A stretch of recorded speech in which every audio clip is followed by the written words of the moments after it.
'Tis another wonderful day in the Pokemon world, all my fellow nerds.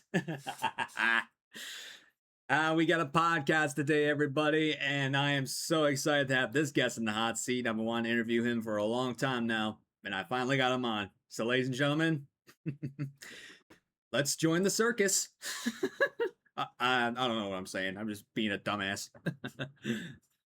But with the formalities in play, ladies and gentlemen, boys and girls, and all the fellow pokeNERDS of the world, welcome to the pokeNERDS Incorporated podcast, a Pokemon exclusive podcast just for us pokeNERDs. Sit down, relax, and get to know other fellow Pokemon content creators in the Pokemon community. I am your host, the one and only Dark Master Spence.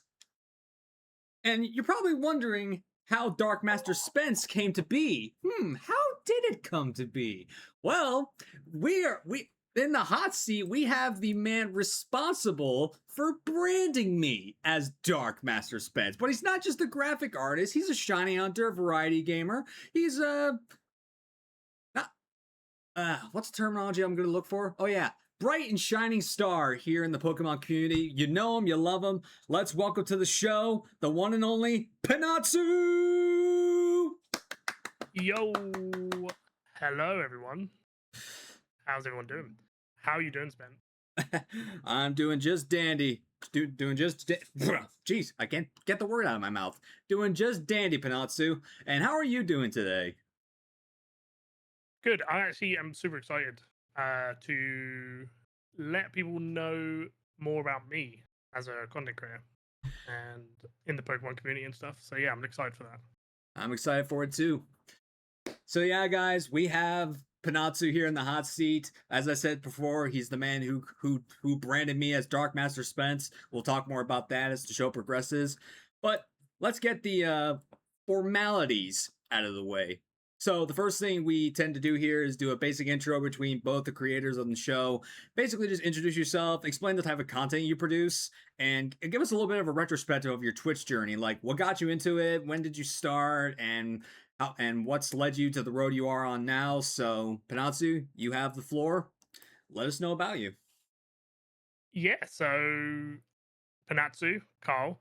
I've been doing Pokemon content consistently for about 4 years coming up.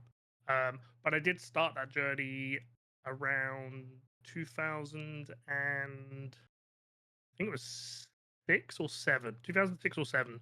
And I was watching a lot of content creators just before I went to university. A Drive, Shady Penguin, things like that. And then I went off to uni. I got enough money through working to get a computer, and I was like, you know what? Pokemon Sun and Moon's just come out. I'm going to stream it for the first time ever. Spend a buttload of money on a 3DS capture card. And then started kind of my journey there. Then I took a bit of a break because of studies. And then I came back to it pretty much full time just as COVID ended. So lots of Pokemon stuff around the last four years or so. And yeah, that's pretty much how I'm still where I am now. During COVID, I actually learned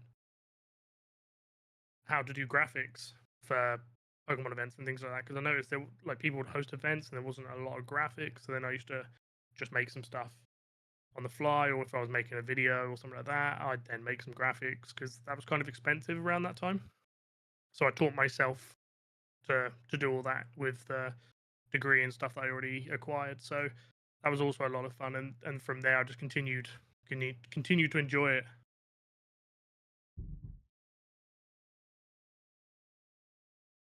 I don't know if you heard that, but I got thunder in my area. Ooh. Oh no! Yikes! I don't think I'll lose power though. I didn't lose power earlier today, so we're gonna be all right. Also, another thing I noticed is I've got the Guinness World Records there for the Gen 2 event with that was hosted by Nomi. Yeah, and I can see behind you, you've also got some. Yeah, those were for the That was for the 151 event. It's really cool. I have still It's yet good. to get my Gen 2 ones. I know I could still get them. I just never pulled the trigger on getting them. Yeah, they're a Fun. bit hard to find. I Yeah, struggle. it's not that they're hard to find. It's just they're just like really expensive to get, especially because I live in the U.S., so they're really expensive to get. I don't know how it is over Yeah, I on. can imagine. Yeah, I don't know how it is in the UK, but to get it into the US, it's like 80 some dollars per certificate. Oh, okay. Yeah, wasn't that much for me. I think it was just around 30 £30. by English. Yeah.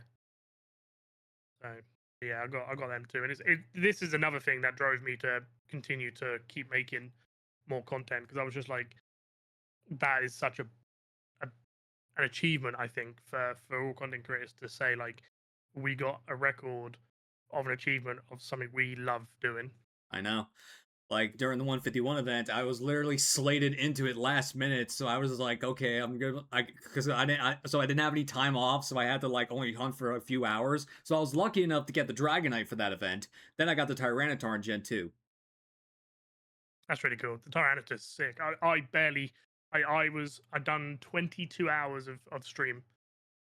And that was the first time I ever attempted to do a 24-hour long stream. Oh yeah, And at 22 hours, I was starting to crack, and literally like 4 minutes before the event ends, I managed to pop a shiny. I know. I cried uncle like at hour 19. I was like, Yeah, I did a 24-hour a few months before, and I'm like, okay, I can't do this again.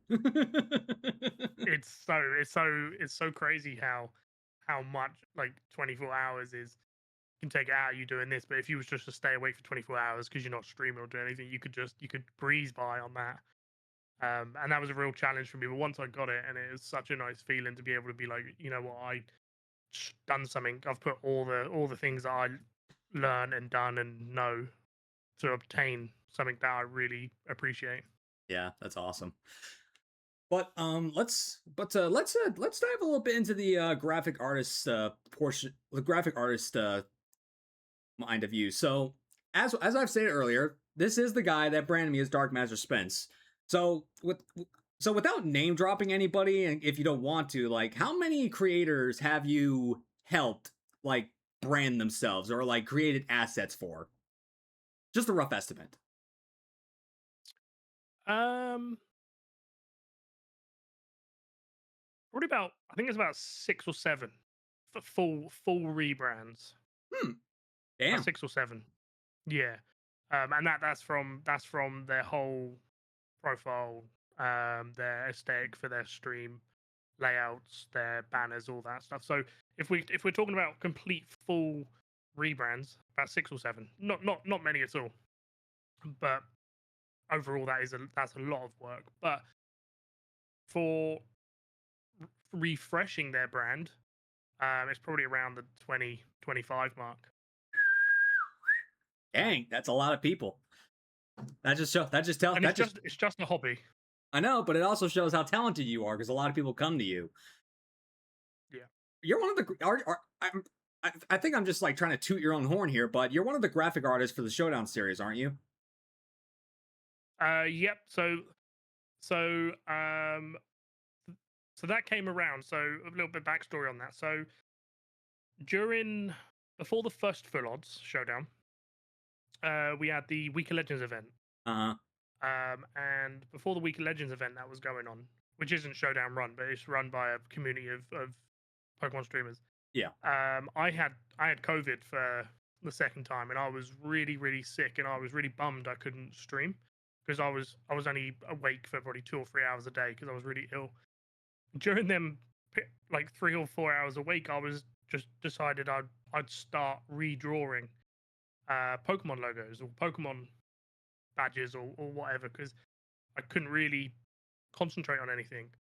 And because I saw the event and not many people had any logos, I think it was just they just had text, which was showed WOL for Week of Legends. So I just started drawing Pokemon legends around all of that. Dragon Tamer Tom was my first official commission. And that was only that was for a Week of Legends logo. Um, I was giving them out for free because I don't mind doing that. But Mhm. he was adamant he was paying for it. That sounds And like Tom. that really sparked an interest in there for me. So after that, I kept making more and more, and then the Showdown team reached out to me and say, "Hey, we got this event coming up. Do you want to create the logos for our first official Full Odds Showdown?" And I was just like, "Yeah, that sounds sick." So yeah, I done the Full Odds Showdown. I done Galaxy's Naughty and Nice. I done Fishing Week logo for CS Scrubs. I done loads of random little bits. I do the stuff for SSL. What else do I do? I've done some stuff for Rusty. I've done some stuff for you. I've done some stuff for um, loads of content creators. To be honest, Tom, Dr. Savvy, a lot of them guys. Mhm. So yeah, I've done quite a lot. And yeah, my art's now got to a point where you can kind of see it's me, which is really weird. So people are just like, yeah, we could tell that was yours, and I was like, oh, okay. Yeah, it's kind of like video game shade. Like when you see a picture that looks like a Pokemon that's menacing but cute, you're like, I go, hey, that's Shay, because she has a talent for turning the most menacing Yeah, looking Pokemon into cute, and it boggles me to this day. It still boggles me. But yeah, yeah, and it's just a hobby that I really enjoy, and I haven't done much um since about February time, because I actually lost the ability to do it for a little while. Um, where I had neck surgery, and basically that messed up with my hand, and my yeah. left arm is I'm a lefty, and that was the arm that was affected, and I had to relearn to use my appendages again. Mhm. It's still not perfect. I can still do stuff, but I've taken a bit of a step back right now. But Yeah, yeah, I'm eager to get back to that but yeah. to be able to just pump stuff out. But I got faith in you, brother. Once you get back to the swing of things, you'll come back swinging, and you'll you'll be stronger than ever. Yeah, I got an inking of a feeling. yeah. I mean, like I say, it's getting better. I've done some stuff prior to that. I don't know if you follow the SSL league that we do on the Showdown team. Um, but I done pretty much three of them designs while still recovering. I was adamant to get them done, and I done a fire red and leaf green logo, literally like a week after surgery, and that did take it out of me, and I knew my limits, but I just wanted to prove that I could still do it. So, well, there's lots to do with that, but yeah, I will be kicking that back up a notch once I fully recover because I'm still post-op from that. So You hear that, creators? Once the commissions are open, dive in. He's good. He branded me. I endorse him. thank you for endorsing this video. This video is sponsored by the Pinattsu Commissions and the pokeNERDS Inc. team. But hey, all right, just a little. All right, so just a little quick story behind me for Pinatsu's Pinatsu's viewership. I am Spence, Dark Master Spence, as I am formerly known. I am a variety Pokemon streamer where I specialize in pretty much all types of Pokemon content. But I mainly do shiny hunting and Nuzlocks. But I've done pretty much everything Pokemon related, from Nuzlocks to playthroughs, the Soul Links, the randomizers, to world record attempt challenges. You name it, I've done it. So, what got me into creation pretty much started during my school days when I was like in junior high and high school, and I started watching Pokemon content on YouTube, and I was like, man, I really want to do what these guys do, because I didn't have the capacity to do like randomizers or Nuzlocks, or, well, technically I could have done a Nuzlocke, but where's the passion, where's the other side of the spectrum where you're doing a Nuzlocke, but you're not, nobody's there for it. So I wanted to do something like that. So I actually reached out to my favorite Pokemon YouTuber, MJTV, to see if he can give me some advice on how to get started as being a creator. Did not think I was going to get a response. To my shock, I got a response.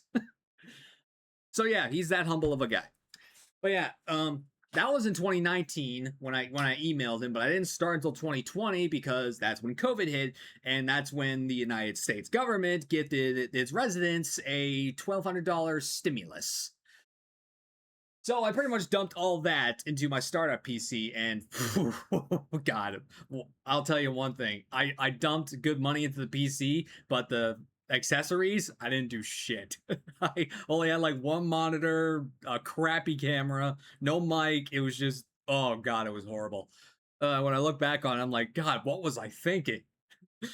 But I yeah, think mine might have been the same, to be honest.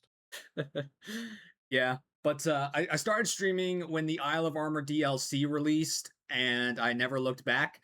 Um, I didn't actually get affiliated until about 2021 because I didn't know what the hell I was doing. I didn't know how to integrate on social media. I didn't really know how to talk to people on the socials, or I didn't know how to like be a chatter on Twitch. So I was a complete unknown jumping into a sea of fish. So I didn't like I was a goldfish jumping into the ocean. Like, where do I go? But yeah, once I got affiliated, it snowballed from there. I started doing randomizers, started doing Nuzlocks, started doing more shiny hunting, and it's pretty much snowballed from here. I've gone through three different brand changes. Two of them were from were from Riley Chapel. The second and the third and final one was from you. So I was very humbled that you took my request, because when I came to you, I was really skeptic on actually formally rebranding, because I was known as the Poké Network for years, but then wanting to completely revamp myself and then jumping onto the bandwagon as Yeah. Dark Master Spence, like you kind of encouraged me to see how this change would go, and I feel you felt like it was a good idea, and I actually reached out to other people and to see if it was a good idea or not, and they thought it was a cool idea. So long story short, when I was still living with my sister and my brother-in-law, I came to you, paid you the money, got all my assets, and I never looked back. Rebranding is it's always nerve wracking because I was something before, and I kind of liked the name, but I wasn't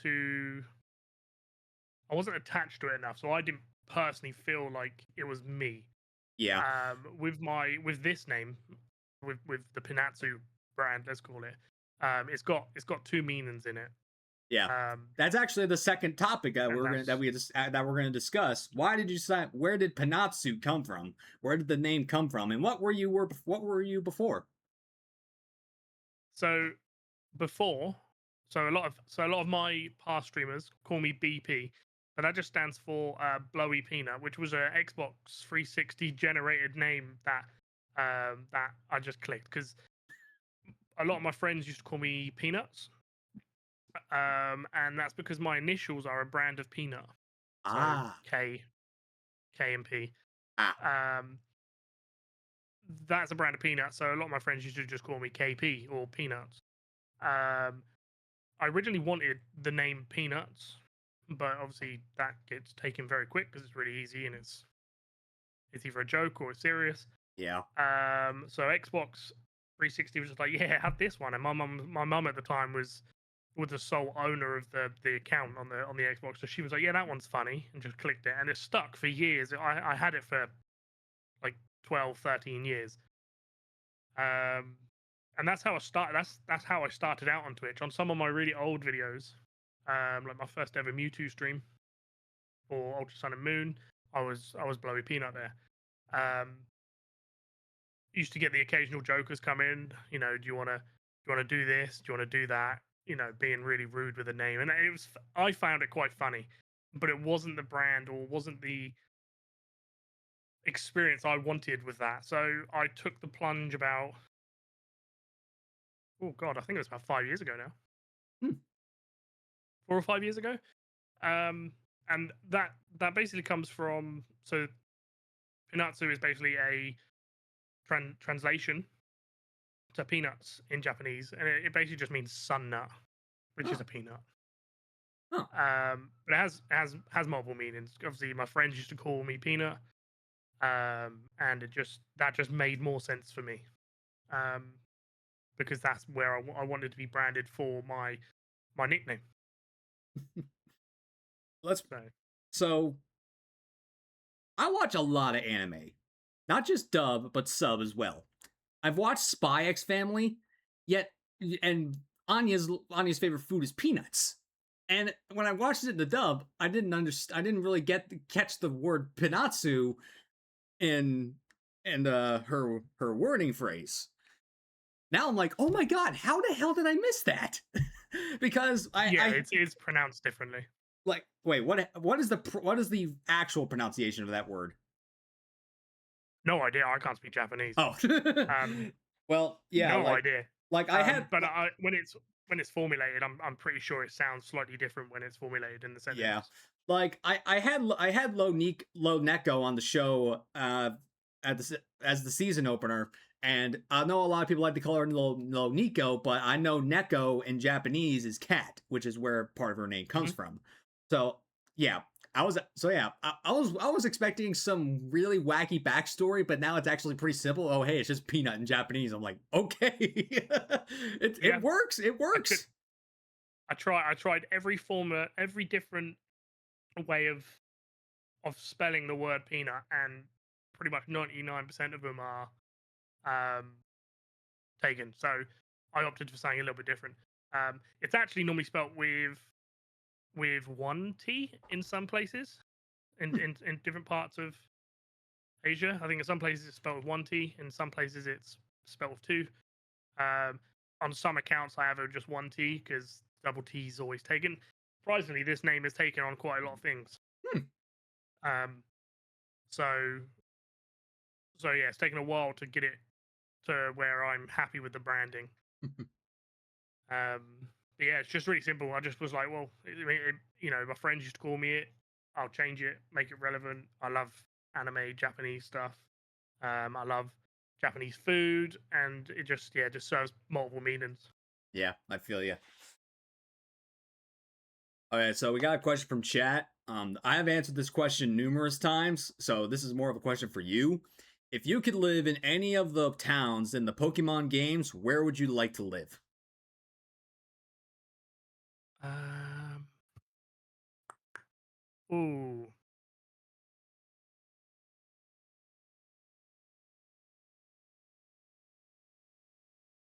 that's a tough one. I can never remember the name of it. It's the first main town you go to in Black and White. The first main town? It's where it's where you get like the Pansear and then I think it's Panpour and all that. Stralaton City. Something like that, yeah, like Estrada or Estra, something like that. Because it's like a really built up city with just so much stuff into it.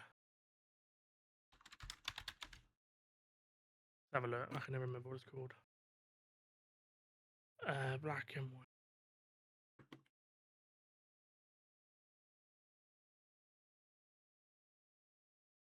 I never remember what it's called. It's one of my favorite because it's one of the ones. It's one of the that period of time for the game as well was like when they first kind of started introducing like 3D towns as well. Striaton. It's Where Striaton. Brighton, yeah. Yeah, I have to look it up because It's I it's one forgot. of them. Yeah, I haven't played Black and White in so long, but it's one of my favorite games, definitely. There's so many cool things to do with that, especially like the natures and stuff. So Yeah. definitely up there. Yeah. uh, I might as well answer it again. So I actually have two answers for this question because currently my boy is locked in Generation 8. So if I want to use him, I have to pick a town in Galar. I would live in Hammerlock because it's I like classical building structures, and the gym itself looks pretty freaking epic, so that'd be a cool gym to train in. But in Hmm. honor of my home region Hoenn, I would like to live in Fort Tree City. I have always loved the idea of living in a treehouse. Yeah, that is also that would probably be my second. anywhere in Gen 3 actually would be my second. That place was just insane. Like it was so cool. As long as we're not, as long as we're not surrounded by water. Oh yeah, too much water or too much sun. Too much water. uh, all right, so to, to to dumb down why I went with Dark Master Spence, so as a lot of people know, I used to be known as the Poké Network from about 2022 to late 2025. The reason why I decided to change everything is mainly because of this. I felt like the name the Poké Network had rid its course, and on top of that, I felt like I was trying to establish myself as like this overall brand of a thing that I was only trying to see myself as. So I felt like I didn't have my own individual identity. So that's why I decided to rebrand simply the Dark Master Spence, because this is a definition of who I am as not only a Pokemon guy, but also just a creator in general. Because we'll talk more about it later, but Dark type's my favorite type. And the goal of every Pokemon trainer is to become a Pokemon master like no one ever was. Heck, they even call, like even at NAIC, when people walk into the arena for the first time, they go, "Welcome, Pokemon Masters." And of course, Do you, oh, go ahead. I was gonna say, do you feel like you've got that what you were searching for now? Now you've rebranded. Yeah, I believe so. Um, I mean, of course, I mean, like the only thing that's like not central around me is the podcast, but that's because this isn't just me. It's about every single guest who has ever made an appearance on the 67 consecutive episodes of pokeNERDS Inc. Wow. So yeah, we're now on the funny number. We're now on the funny number for God knows what reason. Yeah, I did notice that. Yeah, wait for the next wait until the next funny number comes up in two episodes. But anyway, so yeah,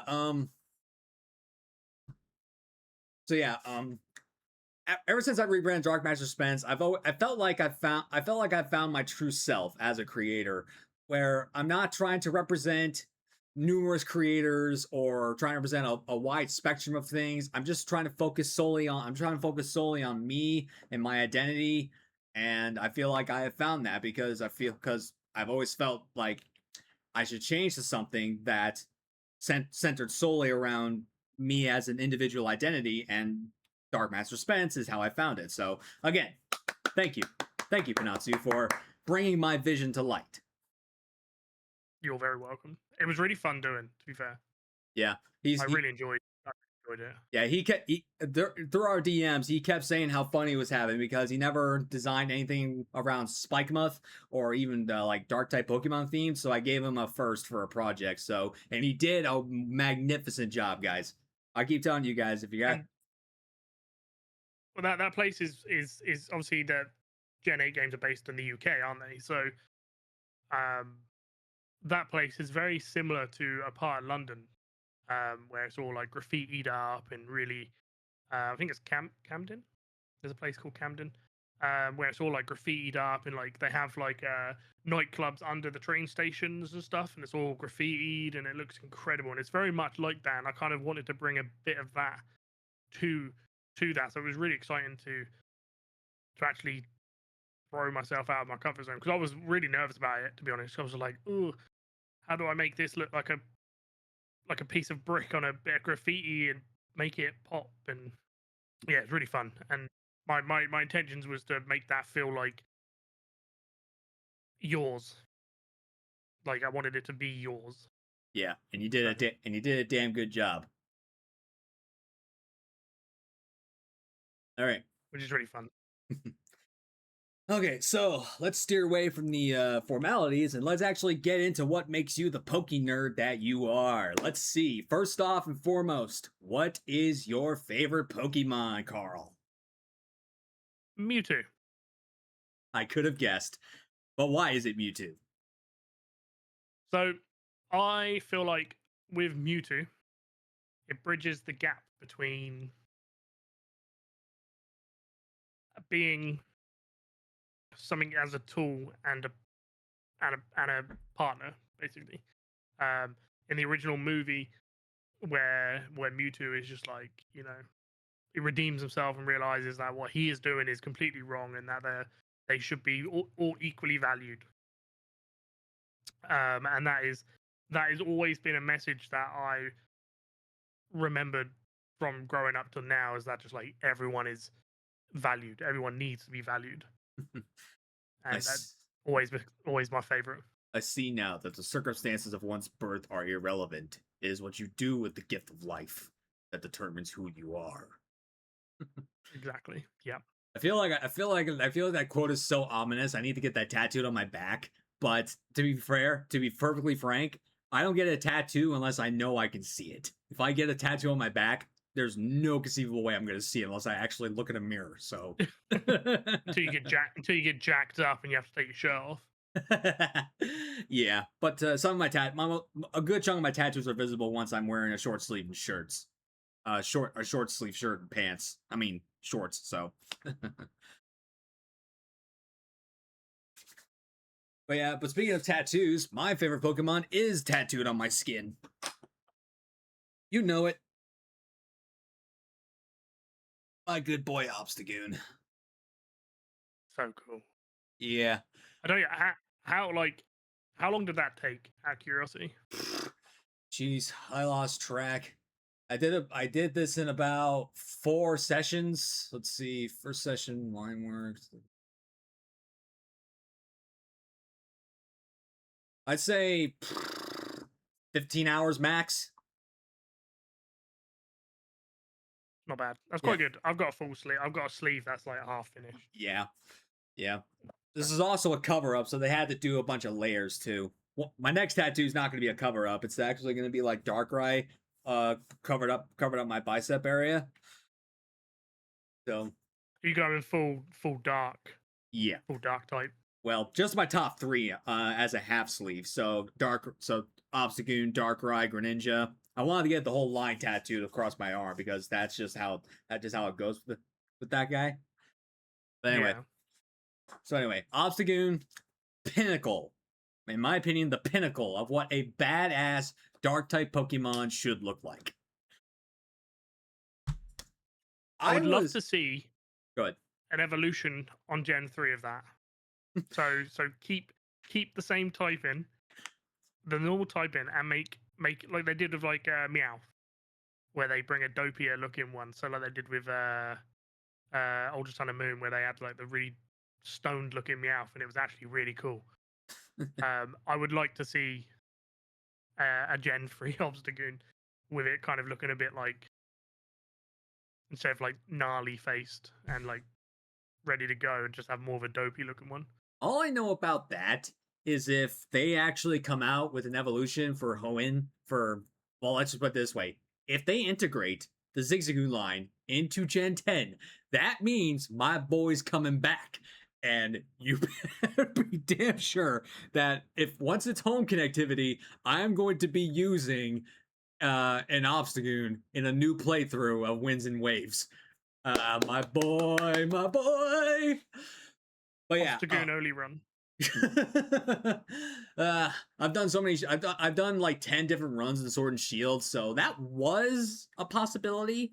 But like I said, I played the game 10 times, and I didn't want to play anymore. The only time I'm gonna play Gen 8 again on screen is if I get the capacity to do a randomizer, which I don't know, might come down the road eventually. Well, I don't know. I'll talk to one of my Very hard to do. yeah, I have to talk to one of my community members on how to get how to do all the steps. But anyway, Yeah. so Obstagoon, absolutely badass looking Pokemon. I love the black and white. I love black and white color schemes. Obstagoon fits the bill. When they got introduced, it jumped in my top 10 based on looks alone. Then when I finally got to start using it in Sword and Shield, it's an absolute abomination when you set it up right. Gut Set Facade with Flame Orb is just wrecks everything in sight.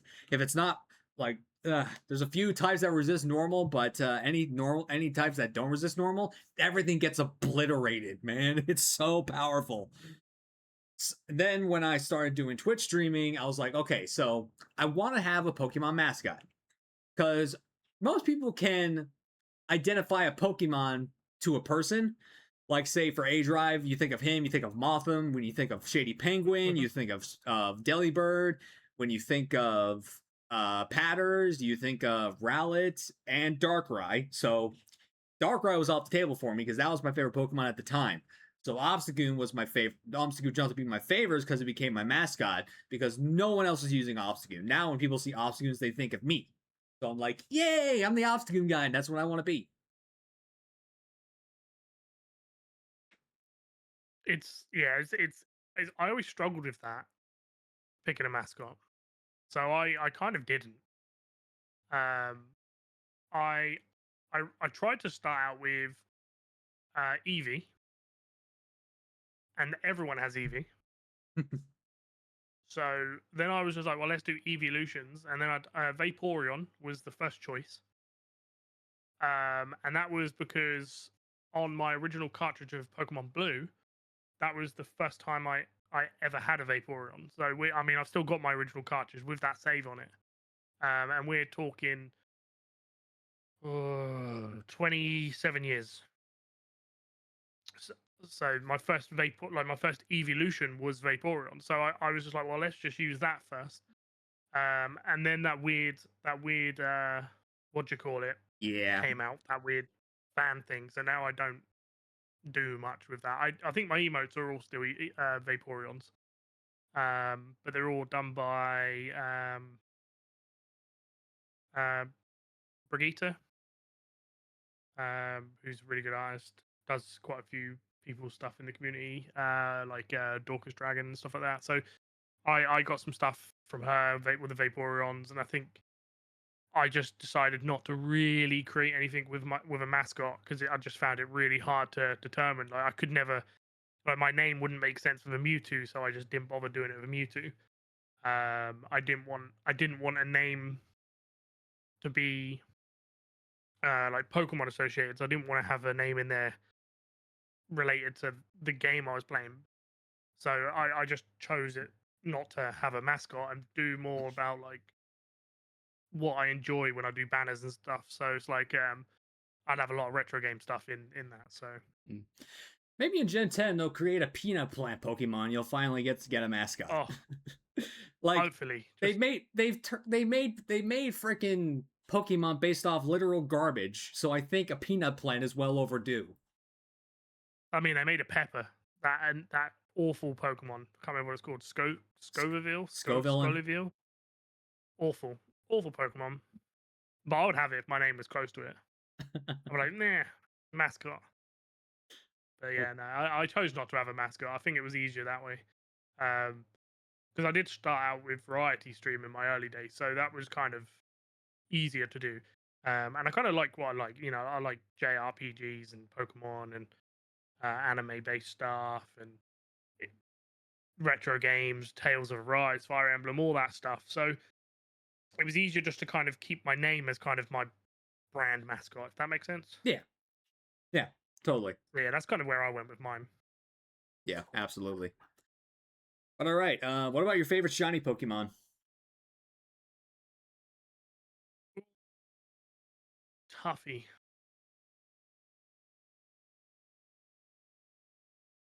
I really like blue Pokemon. Psyduck. Psyduck's really sick. Voltorb. I've always really liked the blue on the Voltorb. But I think overall, it might have to be Entei. Hmm, Entei, eh? Gen 2. Yeah. It's got to be, I think it's Entei, yeah. Why Entei? Why Entei in particular? Um, I, for me, the, I like big cats, like tigers, lions, things like that. I've always really liked that. And that kind of represents like a saber-toothed tiger. Similar to like Raikou is like Raikou and Entei look quite like saber-toothed tigers. Um, but Entei looks more like a Tasmanian tiger if you ever seen them. Hmm, I think I remember So seeing one in a book a while back. yeah, they've been extinct for years. But they kind of have like big front fangs, like these like not like really long like Sabretooth, but they have like these long front fangs, long snout. Yeah. But when the shiny came out, and it's all like silver, and it's like that is actually sick. Like they made like this Pokemon just look even better than it already did. And I've always loved it, and I do like the trilogy of shinies, the three dogs. Um, but yeah, Entei's always just stuck out to me as like one of my favorites. Yeah. My favorite shiny stuck out to me instantly because I like shinies that make sense logically. Because I like it when shinies have real world applications integrated into their shinies. So, Mhm. what kind of shiny Pokemon would you expect a ninja to be? Well, ninjas are associated with the color black. So, the ninja themed Pokemon Greninja literally turned into a freaking black ninja. And plus, its tongue scarf also got the red treatment because another color that's associated with ninjas is the color red. Not just for the Mhm. blood they shed, but for their sheaths and whatnot. So, absolutely banger shiny. On top of that, it's my second favorite Pokemon, so it kind of gets a little bit brownie points because of that. But if that shiny wasn't so epic, it would be Rayquaza because it's my favorite legendary, and come on, a giant black dragon. If I don't make it obvious, I love the color black, so it No, I was just gonna say fit. the black shinies though, they are insane. They are really nice. Yeah, A lot of the silver, so a lot of the silver, so a lot of the ones that aren't colors, more shades, they're always the pretty good ones, yeah, like the yeah. blacks, grays, whites. Yeah, like Nickit is a silver fox. Like Ninetales Yeah, is a silver fox. And then again, turn of phrase, silver fox. It literally turned into a silver fox. They weren't thinking about that in the early games, but yeah, they design shinies nowadays, which they do create some asinine shinies. I will say that, but that's something we'll talk about later on. and the mouse. Oh, don't know All what right, that was. you're all right. What about your favorite type Yeah, of Pokemon? awful Pokemon. Yeah. What about your favorite type? The 18 types, which one's your favorite?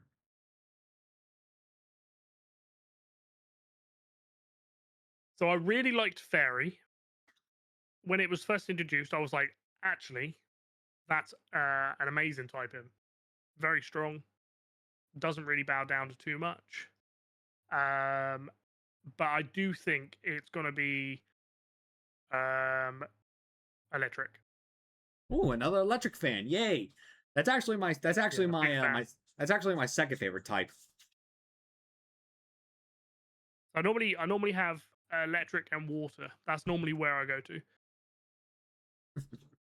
A lot of my Pokemon. I'm always a bit one sided when it comes to battles sometimes because like I like a lot of the designs on electric Pokemon and I like a lot of the designs on the water Pokemon. And sometimes I get into a bit of a rut when I'm battling because I'm a bit biased and I refuse to use any other Pokemon. So like Gyarados can get like thunder. I'm gonna use Gyarados. Like he's honorary honorary like electric type. I honestly didn't care much for bug type Pokemon, and then Vikavolt came into the scene. All of a sudden, yay! Oh yeah. Yeah, that's a really cool Pokemon. Yeah, I just got Yeah. this from the I Poke. don't think I've ever used him on a team.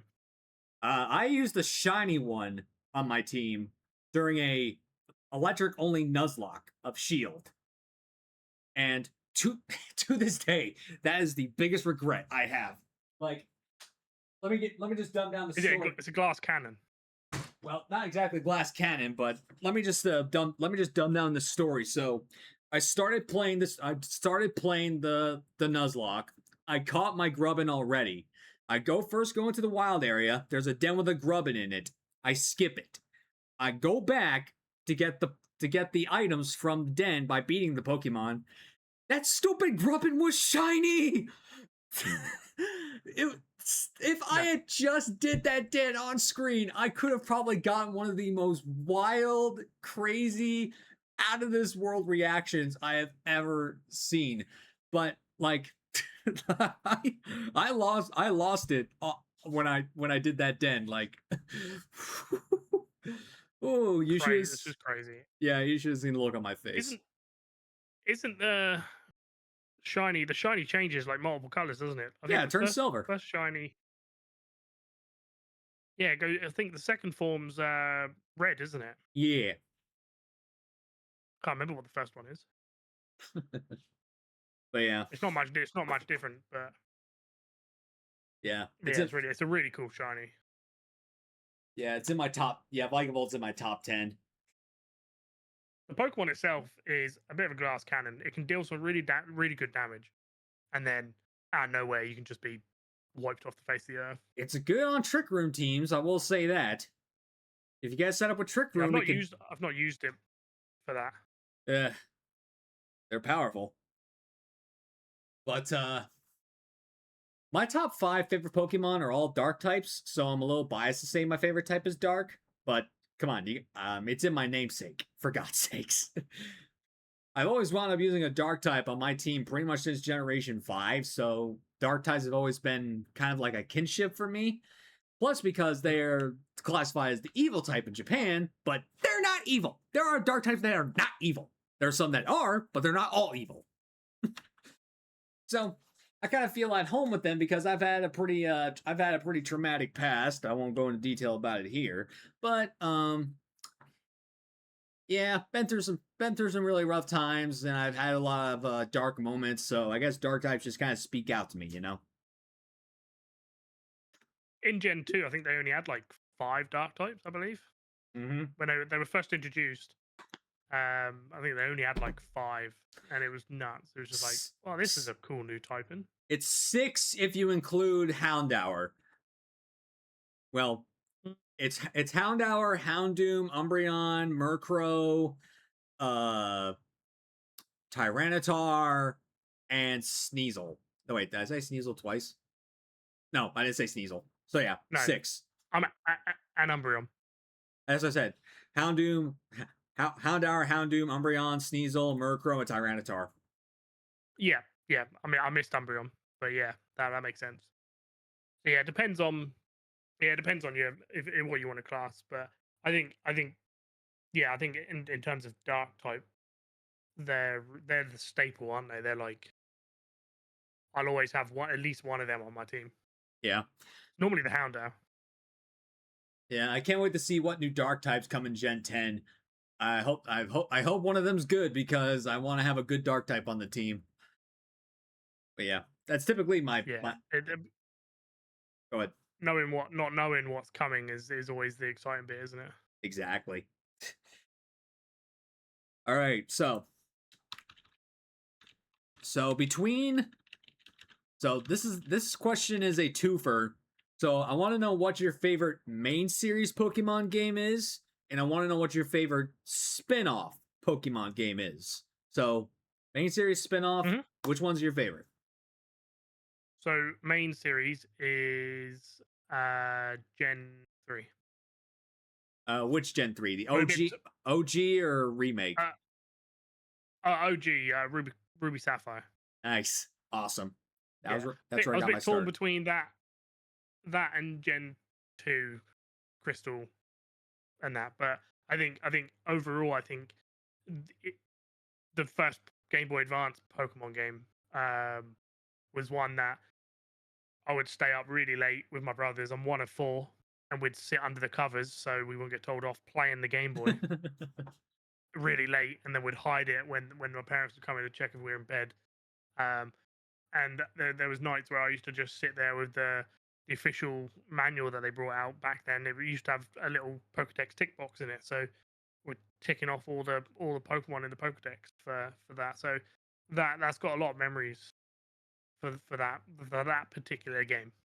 So I definitely think they are the winners for that. My favorite spin-off.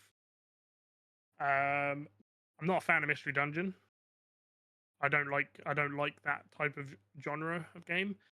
But Pokemon Conquest was probably one of my favorites, which was like a chess top-down tactical based Pokemon game where you're a lord that gets an Eevee, and you basically have to conquer Japan and take out Nobunaga from like Dynasty Warriors. It was like a Pokemon and Dynasty Warriors crossover. I've actually never I enjoyed played. it quite a lot. I've never actually played Conquest. There's actually a lot of spin-off games I haven't played, but I never played Conquest. But yeah, And if I didn't play that, it would be Pokemon Pinball game, Pokemon Ruby Sapphire Pinball. That game was insane. I know. And that's kind of similar to Sonic Spinball, which was one of my favorite Sega games.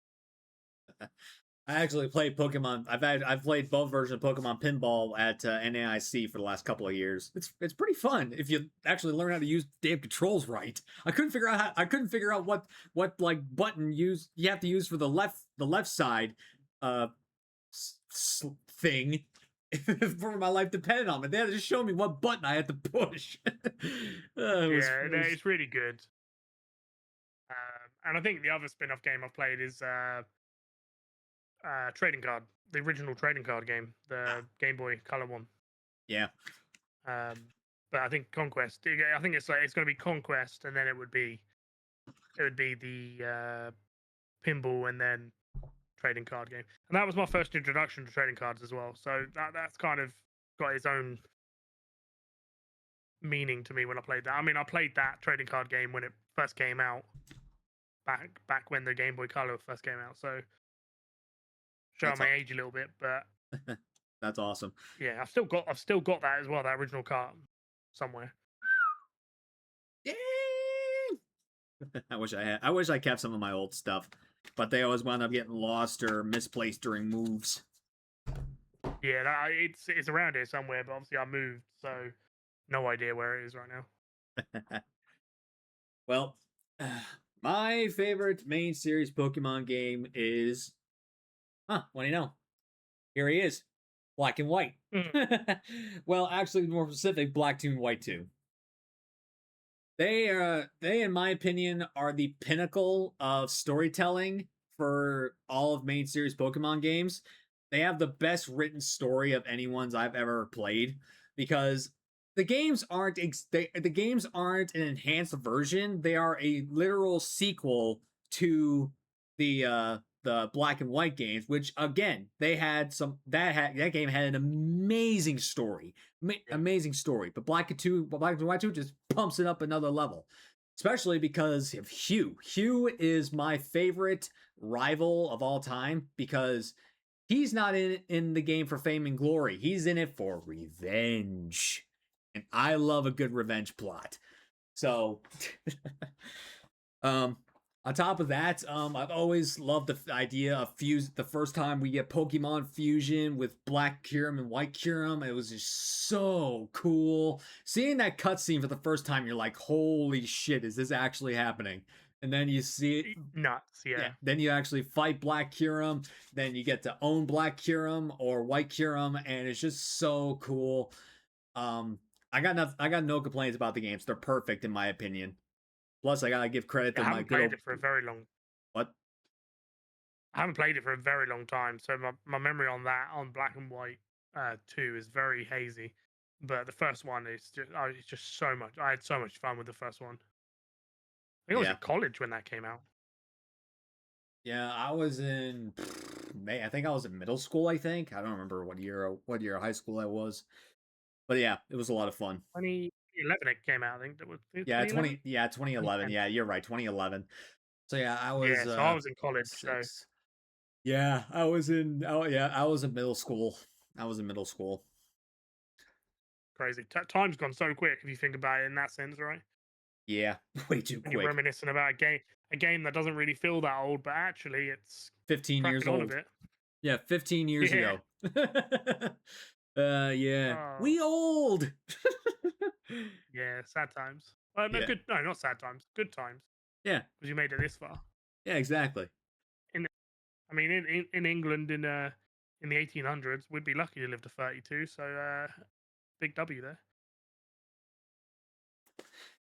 My favorite spin-off game is XD Gale of Darkness. I never played it. What? Never played it.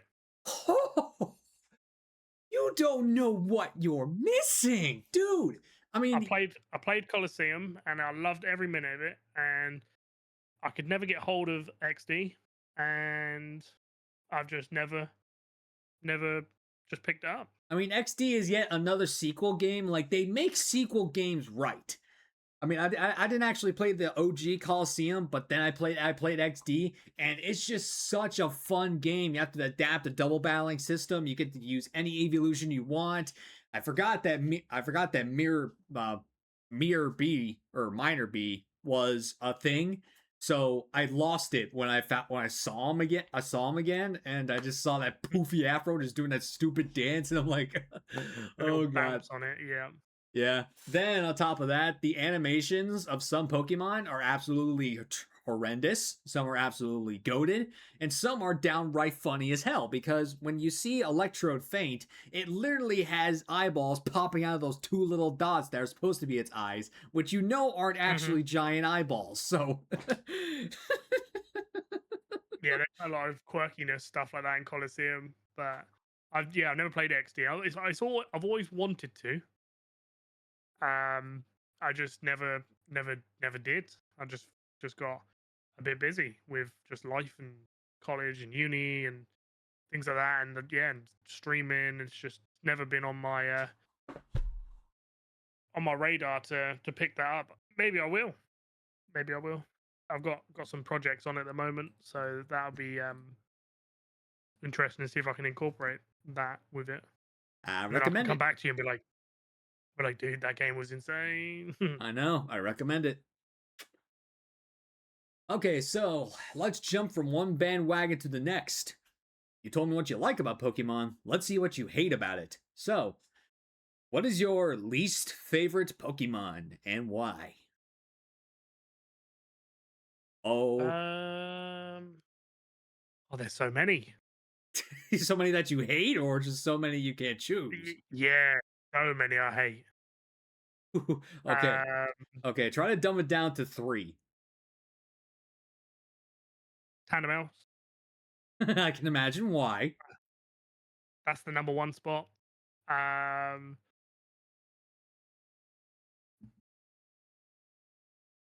I don't like Sneasel. Sneasel's got a personal vendetta against me. I'll explain that in a minute. And Charizard. Okay, you're not the first to say they don't like Charizard, so I can imagine why. But you said Tandemaus first, so do you Yep. hate it because of its shiny, or do you hate it because of other reasons? I think it's very lazy designing. Hmm. Um, it's really small. The game, we already knew the game didn't work very well with small things like Dynamo. You can barely see it. It's like a pixel on your screen if you're trying to find a shiny one of them. Yeah. Um, that the tandem mouses are also really small. Um, their shiny is also really bad, and the fact that they spent and wasted their time and money on an alternate form to have 3 and 4 family, I just feel like they're going to put their effort into probably making something a little bit better. Hmm. Yeah, so I've always hated that. The shiny is also part of the reason I hate it because it's just a belt. I think I think the colors just flip, so I hate that. Mm-hmm. For Sneasel, that Pokemon turns up shiny in every single game that I play. Okay, so funny enough, you're not the first person to tell me this story. It's Colleen told me the exact same thing. She hates Sneasel because of that. So, Yep, it annoys the heck out of me. That and Oddish, like that and Oddish are on the same wavelength. I think in my shiny decks, we've got like I think I've got like 5 Oddishes over 5 different games, all in the different areas with multiple different spawns, and that's always the one that shows up first. So, but yeah, Sneasel's on that. Sneasel's worse than Oddish because I've had Sneasel in every single game that it ever got introduced in. What was my third one? Charizard. Charizard, overrated. Poo. Poo, poo, poo. Overrated. If it was that good, it would have been the mascot of Pokemon. So that's the reason I don't like it. I feel like it gets a lot of love, but it's actually not that good at battling unless it's got something alongside of it. Well, to be frank with you, buddy, I've had those same feelings about Charizard as well, but I'm also a hypocrite because I have a Charizard on my main ZA team. The megas are good for it. The megas make it different, but it still doesn't fix it. It still doesn't make it better. But I can appreciate Pokemon. I can appreciate what it was trying to do. But I prefer the other Pokemon that aren't so big in the limelight, like Dragonite, Haxorus, things that kind of represent the dragon type look. I prefer the other ones. So that one just gets a lot of love when it's not that good of a Pokemon. Fair enough, fair enough. My least favorite sucks. And believe it or not, it's a dark type. So my least favorite and my most favorite are both dark types. Not uncoincidentally. So I hate, with an absolute burning passion in my heart, Alolan Persian. See, I really like that. You like that? I like the Meowth lines. I think they were really cool. Oh, dude, this is a history center, people. We have somebody on the show who likes it. Likes that abomination. I've always liked it. I always have it on a team if I can get hold of one. Oh, dude, Alolan Persian just sucks so much, in my opinion, bro. Its design What don't you like about it? Its design is absolutely heinous. It's worse than Garbodor, man, in my opinion. And Garbodor is a literal pile of trash. Yeah, I hate it more than Lickitung. My partner hates Garbodor. I hate Lickitung. Licktung's sick. Lickitung is disgusting. He's awesome. Gem 1. Like, he was amazing. The evolution's bad. Especially in XD, they did that animation dirty, literally. Oh yeah, I've seen that. But yeah. Oh, I love that Meowth line in Ultra Sun and Moon. The biggest slap in the face is simply this. As you know, I love dark types. Until Gen 8, we never got a gym. So the closest thing we ever got to a gym before Gen 8 was Nanu, the kahuna of Ula Island. And of course, what does his ace have to be? It's that stupid cat! Like, I kid you not. So good. I get why it's Alolan Persian, because there's a Meowth in his police guard stand, but oh god, he could have just used the freaking Alolan Muck, and that would have been such a more difficult battle because it's only weak to ground and it's a lot cooler. But then that cat comes in, and I'm like, are you kidding me? You're the first dark type gym leader, kahuna, whatever you want to call yourself, and you bring out that thing? Like, oh my god, it is. I cannot tell. At NAIC this year, there were no plushies for Obstagoon. Nowhere. But guess what? There were plushies for Alolan Persian. I almost screamed at the top of my lungs when I saw that, but I had to contain my rage. But trust me when I tell you this, it was hard to do that. It took every fiber of my being to not scream no at the top of my freaking lungs. It's so good though. No, it's not. It has so much potential. I mean, it gets 3 abilities. You can have up to 3. It's got 3 abilities: Fur Coat, Technician. Can't remember the other one. Ah, It has 3, but like it can get like his moveset is insane. Like his move pool's crazy. You can get like play rough, U-turn, night slash, toxic. You can also get hidden power. Um, loads of different combinations you can do with that. Just that first moveset I just popped out. You can pair that with anything, and it'll just be so good. there are a lot better options out there, especially with dark Oh, types. there is, but that yeah. But that's your most hated, so that's okay. I'll allow it until we play Pokemon Masters and I bring it on a team to battle you. If I play champions, I'm not bringing a freaking Persian. I'm bringing a freaking Obstagoon. I'll bring a Persian. I'm telling you straight out.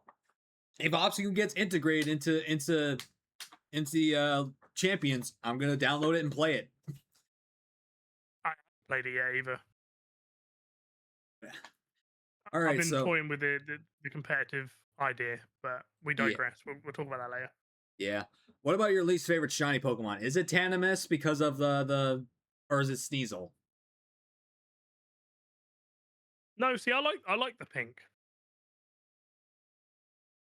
I Okay, like the pink. I think I'm not a fan of shinies that just are really lazy, where they just reverse the color like Gimme Ghoul, Mouse. They just switch the colors. I'm really not a fan of that. I yeah, feel like that's really lazy development. yeah. But yeah, is there like And it could have been better. yeah, but is there like one shiny in particular that just really grinds your gears? Mm,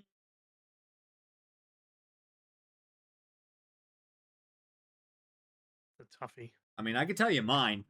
It's actually 3 because they're all the same thing. Charcadet, Armoroo's, and Ceruledge.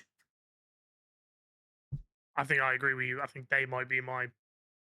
I think I also agree. I think that might be my the ones I hate.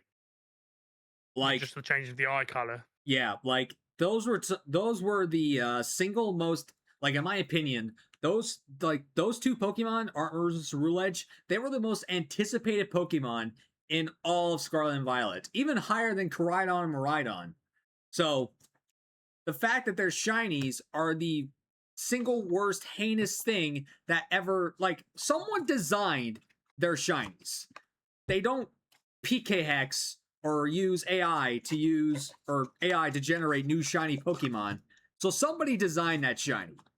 Whoever designed it, Yeah. I'm not gonna say I'm not gonna sugarcoat it. Whoever designed that shiny should be fired from Game Freak. Find a new job now. Yeah. Because I think I'm with you there. I think they could have had so much. If you just flip the colors on them. I know, that's what I've been saying since day one. Just make one the purple and black and make the other one red and yellow like it was, and that would change it so much. Make the eyes green on one and purple on the other. It would change it so much. Yeah, but I mean, not like I wouldn't change the eye colors or anything, but like just give it a whole different color palette of shiny. Be like Charcadet, like I had the shiny hunt Charcadet. Like the only time I willingly shiny hunted Charcadet was for an SBQ that I did when I got the Switch 2 for Violet. And the only reason I did that was because one of my community members, Power Punch Plays, he paid 200,000 channel points to make me shiny hunt that damn thing. And I said that's the only way I'll ever do it, and he did. So he did it. I've only done it once. As well for when they brought out the red, blue, and green event on Scarlet and Violet. Yeah, I'm never doing that again. There's no That's the only time I've done it. Yeah, there's not an amount of money you can pay me to do that hunt again. There's no way in hell. But you can do it in ZA if you want. No way. I'm not doing it. Be easier to see. Still, I wouldn't do it again. Yeah, I agree with you. That is actually probably single-handedly the worst shiny. It's up there with Gimme Ghoul. Yeah, like But Gimme Ghoul does change very slightly, and you can see it. yeah, they could have given us the Silver Surfer though. Yeah, they could have given us the Silver Surfer, but instead they gave us that. Well, they could have done that with the other two as well. Imagine if they went like silver with most of the armor, and just on the frills and the flame bits were just their like purple and reds, or their purple and oranges. Even that would look better. Yep. But they done. But then if you go back to what's that place? Ground Area Zero. I was gonna say Ground Zero then, but that's Metal Gear Solid. Area Zero, where you go down and all the like Pokemon in Scarlet and Violet. If you're in the mechanical one in Violet, they all just get like just silver. They get rid of all the colors. But on Scarlet, they get like really cool, like vibrant colors. I don't know how they messed that up so bad. I don't either. Uh, there's obviously someone working on certain Pokemon in that area, and I think maybe the same person who was in charge of doing the other ones, they just gave them eye colors and inverted their colors, was probably also in charge of all the ones in Pokemon Violet, and just missed the mark on it. I don't know. They missed the mark on a lot of shinies in Gen 9, but hopefully with Gen 10 they turn things around. Yeah, hopefully. Here's to hoping, I suppose. Yeah, and here's also to hoping that the starters aren't shiny locked, which more than likely they are going to be. So cheers, mate. They will be. Yeah, they will be. Yeah, they will be. And all the legendaries. Yeah. Curse you, shiny locks! But I digress. What is your least favorite type out of all the 18 types? Poison. I just suck at countering it. I just forget its weaknesses all the time. And then I get poisoned, and then you're stuck, and then you die, and then I always get absolutely battered by poison types all the time. Dude, I kid you not. Whenever I'm doing a Nuzlocke or I'm doing like some sort of like playthrough, every time I get hit with a poison move that has a chance to poison me, I get poisoned every time. It's like poison. Yeah, it's so annoying. Yeah, it's like the I don't necessarily hate poison type Pokemon. I hate the poison status effect. Yeah, and it's got such a low. Sometimes it's like 10%. It's got 10% chance to poison. It's got 7% chance to poison, and it's like, oh well, that's never gonna hit me. And then it's like, bang, pops up, and you're just like, oh, here we go. Here's the fun. You start spamming antidotes. You run out of antidotes. You start spamming your full heals. You run out of full heals. Yeah, I'm the same. It always hits me, and I just get really fed up. Yeah, Really fed up with poison types, and they're unpredictable as well, because a lot of poison types have a subtype as well. Yep. So they'll have like you'll have poison bug, poison grass. I think there's poison electric for toxicity. Poison dark is also a very menacing type because it's only weak to ground. It's nuts. It's the typing that works best with pretty much every single other Pokemon. What, we've not seen a poison fire yet, I don't think. No poison fire. Actually, yeah, poison fire. We have Salazzle. Oh, yeah. That thing cracks if you get good moves on it and it's trained up good. So yeah. Poison water, another really good combo. Yeah, it's a really good type in that seems to be able to be integrated with pretty much everything. Is there a poison fairy? I believe there is. It's Pheasantipity. Pheasantipity. It's the bird from the ostrich. Whatever. Emu ostrichy thing. It's the bird from the trio, the mass stealing trio. Yeah. Why can't I remember what it looks like? That's nuts. Oh yeah, like the pheasant. No, the phoenix. Yeah, pheasant. It's a pheasant. Yeah, I have never used that Pokemon, but I can imagine it's insane. Me neither. But because I can imagine it's insane because it's got no weakness to its own thing. It's still weak. It's still weak to. Actually, is poison? Is it weak to poison? I'm not sure. Yeah, it would have been. It's now not. Yeah, but yeah, that fairy typing. Yeah, it's still ground psychic, so it's Yeah. not that good. I mean, it might be good, scenario based. But yeah, that fairy typing is why I never used it because, in all honesty, I hate fairy types. No. Biggest reason I do is because, like, okay, don't get me wrong, there are fairy type Pokemon that I like. I can count them on 6 fingers, only 6. The rest of them, I don't care. Biggest reason is because they nerfed the dark type when the dark type never needed a nerf. Like dark was only weak to bug and fighting. But then Fairy Yeah. comes in and now it's weak to three types. And then it turns some of my favorite Pokemon into freaking fairy types bitches. Specifically, Hydreigon. Hydreigon was a menace to deal with, and all of a sudden, bam! A fairy comes in. And is like, "You have no fear. My twinkle power's here." Like, oh my god!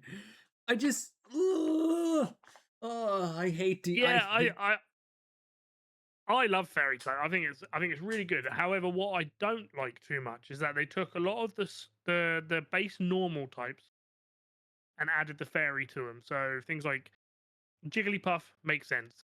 It floats around. It can sing and blah blah blah. I don't like that things like Clefairy and Clefable got that. I don't think it was needed. Well, Clefairy makes sense because fairy's literally in the name. That's probably why they gave it that in the first place. Yeah, but it's also a creature from space. So yeah, there are some that I don't agree with. I think overall it was a real game changer because I came back to Pokemon when X and Y were released because I took a bit of a hiatus from I done black and white. I barely remember black and white too, but then I took a massive break from playing Pokemon. I didn't play any Gen 4. I've only recently just played Gen 4 for the first time. And then when I came back to Pokemon X and Y, and Fairy type was pretty much my go-to. I was just like, I need a Sylveon on the team, like right now. I love that Pokemon. Let's go.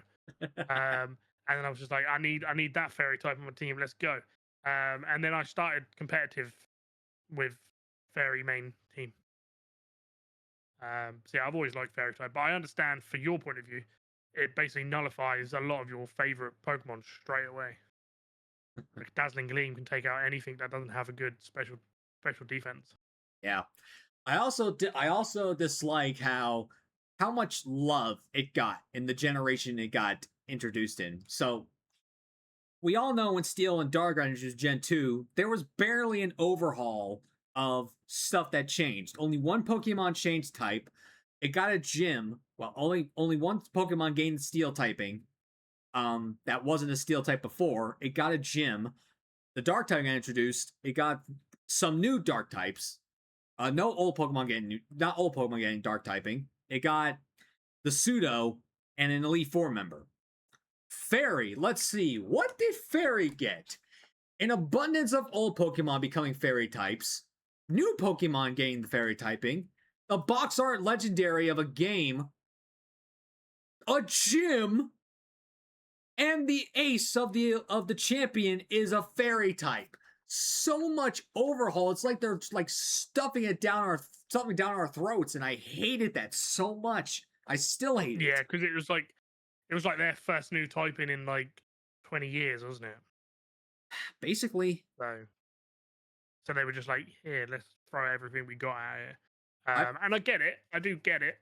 But yeah, it's just a crazy way they done it. They could have probably reworked, but as Pokemon, they had the Pokemon company. They like to not change too much. Like they don't change much at all. I'm just praying that if we get a new type in Winds and Waves, that we don't get the insane type of overhaul we got from the previous in the same previous generation. Like, please, for the love of God, if Pokemon get us the new soon to be sound type or some bullshit like that, please don't overhaul it in our faces, please. Sound type would be just so dumb. When there's like there's a ROM hack I've played where they have sound type. Yeah, I believe it's called Xenoverse. Yeah, I think I played the first 20 minutes of it, and I was just like, I do not like this typing. I don't know what typing they could introduce, to be honest. Hey, what? Dark, nope. They've got dark. I was gonna say dark, nope. Light, I suppose, but that's pretty fairy. Yeah, Um, yeah, I don't know. That's a tough one, isn't it? yeah. We could speculate for days on end, but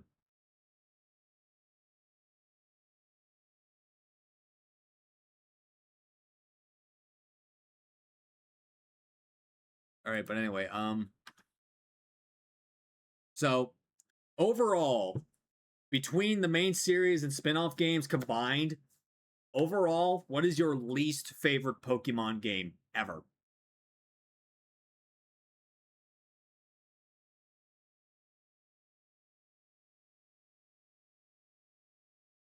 Ultra Sun and Moon, Hmm. It's actually a not the first. first one, not Sun and Moon. Actually, Ultra Sun and Moon. Huh. That's actually a first. Usually the sun. Well, usually it's the Sun and Moon games that get the crap because the Ultra games are better than Sun and Moon. But why do you hate Ultra Sun and Moon? There's too many cutscenes. I just want to play.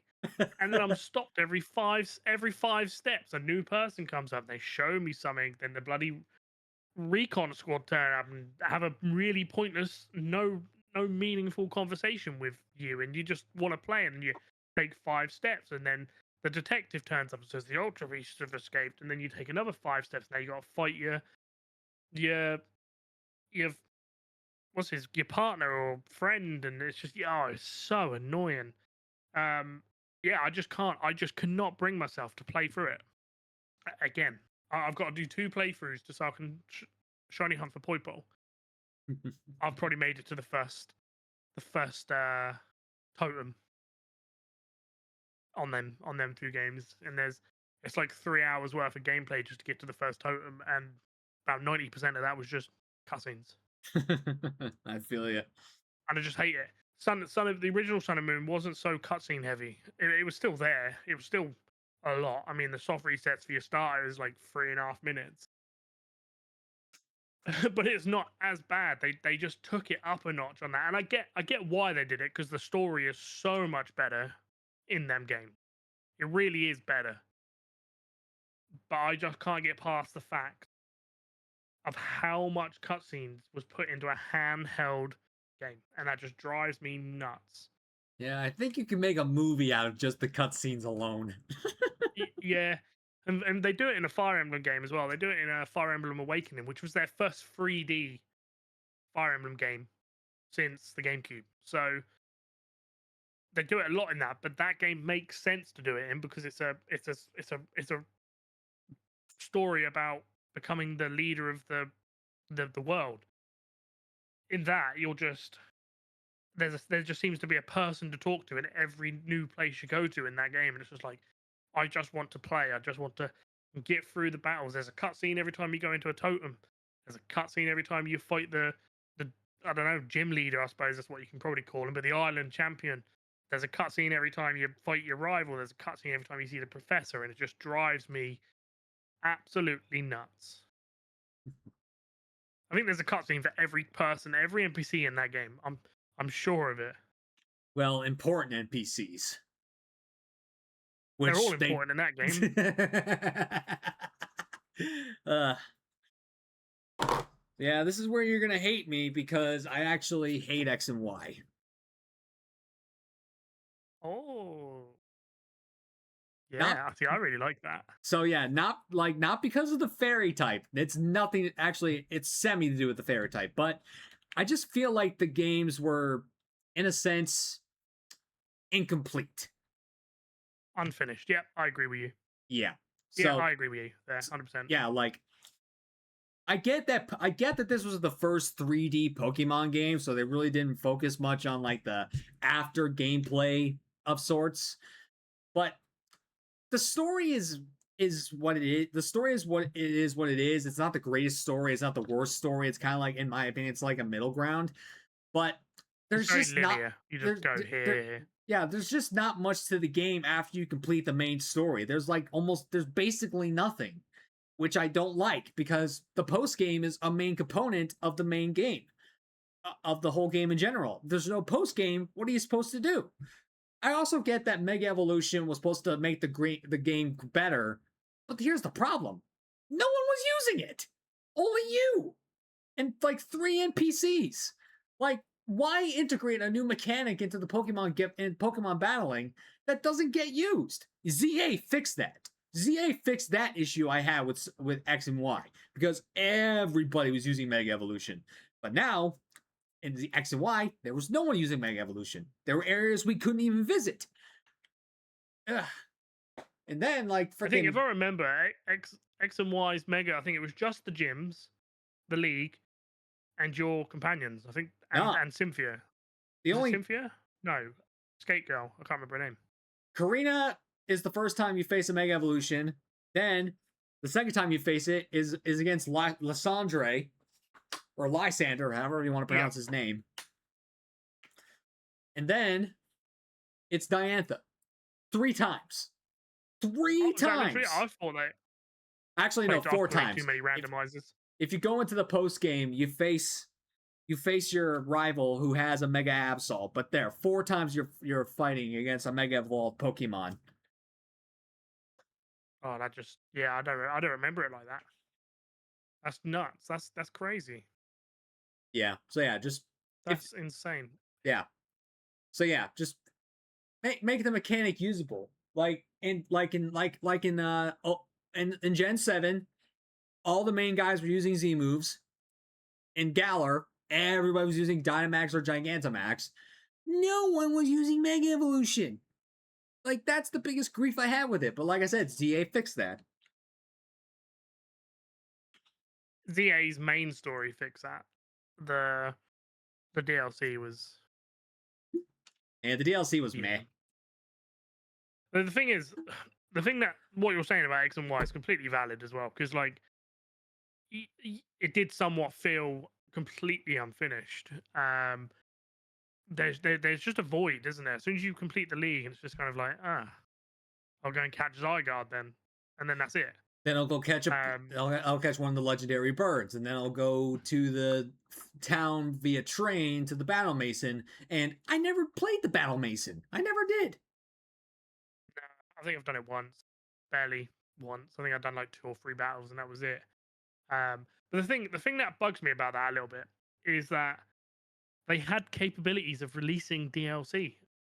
If it was this unfinished, like, because it's unfinished, they could have released a separate thing. They've done it on Fire Emblem games. They've done it on multiple DS games. Fire Emblem had 3 games merged into 1 game through their DLC. So it was almost like lack of knowing what they wanted with that moving forward, because it just felt it just is a void. Like, you just have nothing to do other than shiny hunt now and breed or whatever. There's really not that much. But the next game after that was good though, wasn't it? Because they actually had quite a lot of post game stuff. Yeah.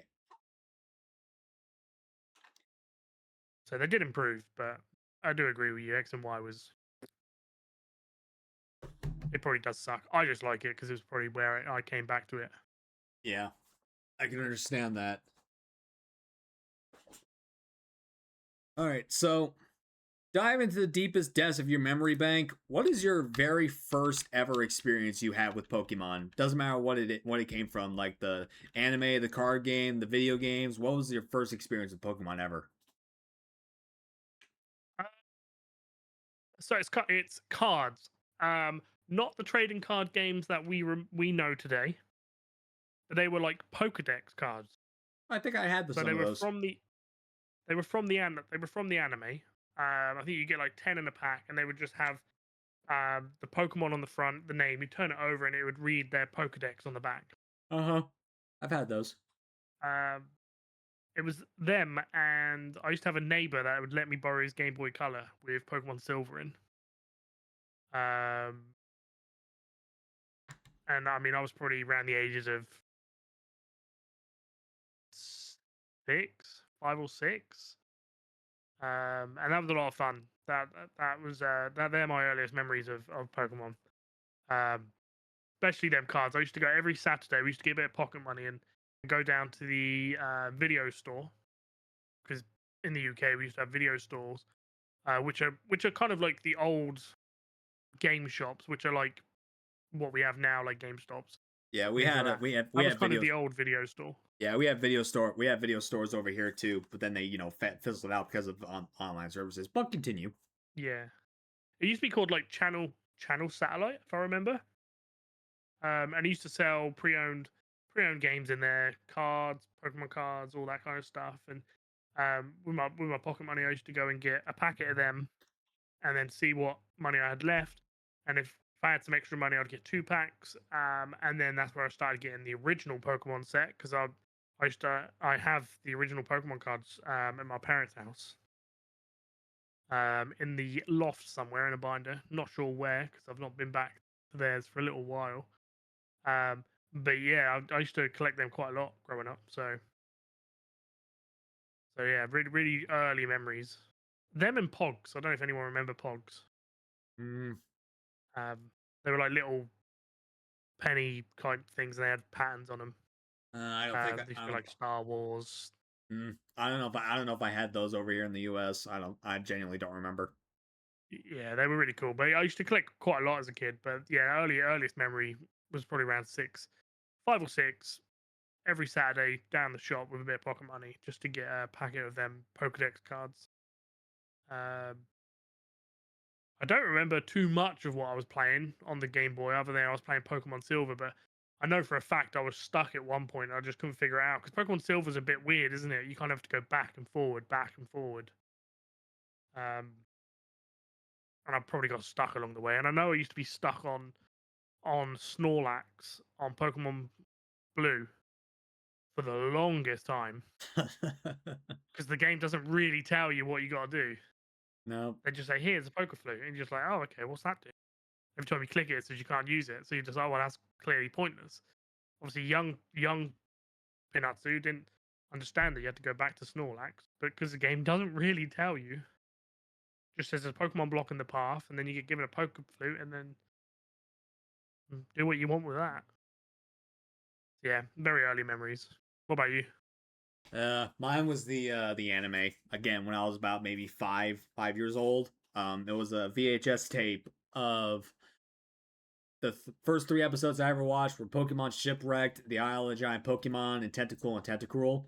And I was just so mesmerized by those episodes. Like I just like was like, oh my god, this is so cool. Like at the time, my shit was Blue's Clues, but then all of a sudden Pokemon comes into play, and I'm like, oh my god, this is my new favorite thing.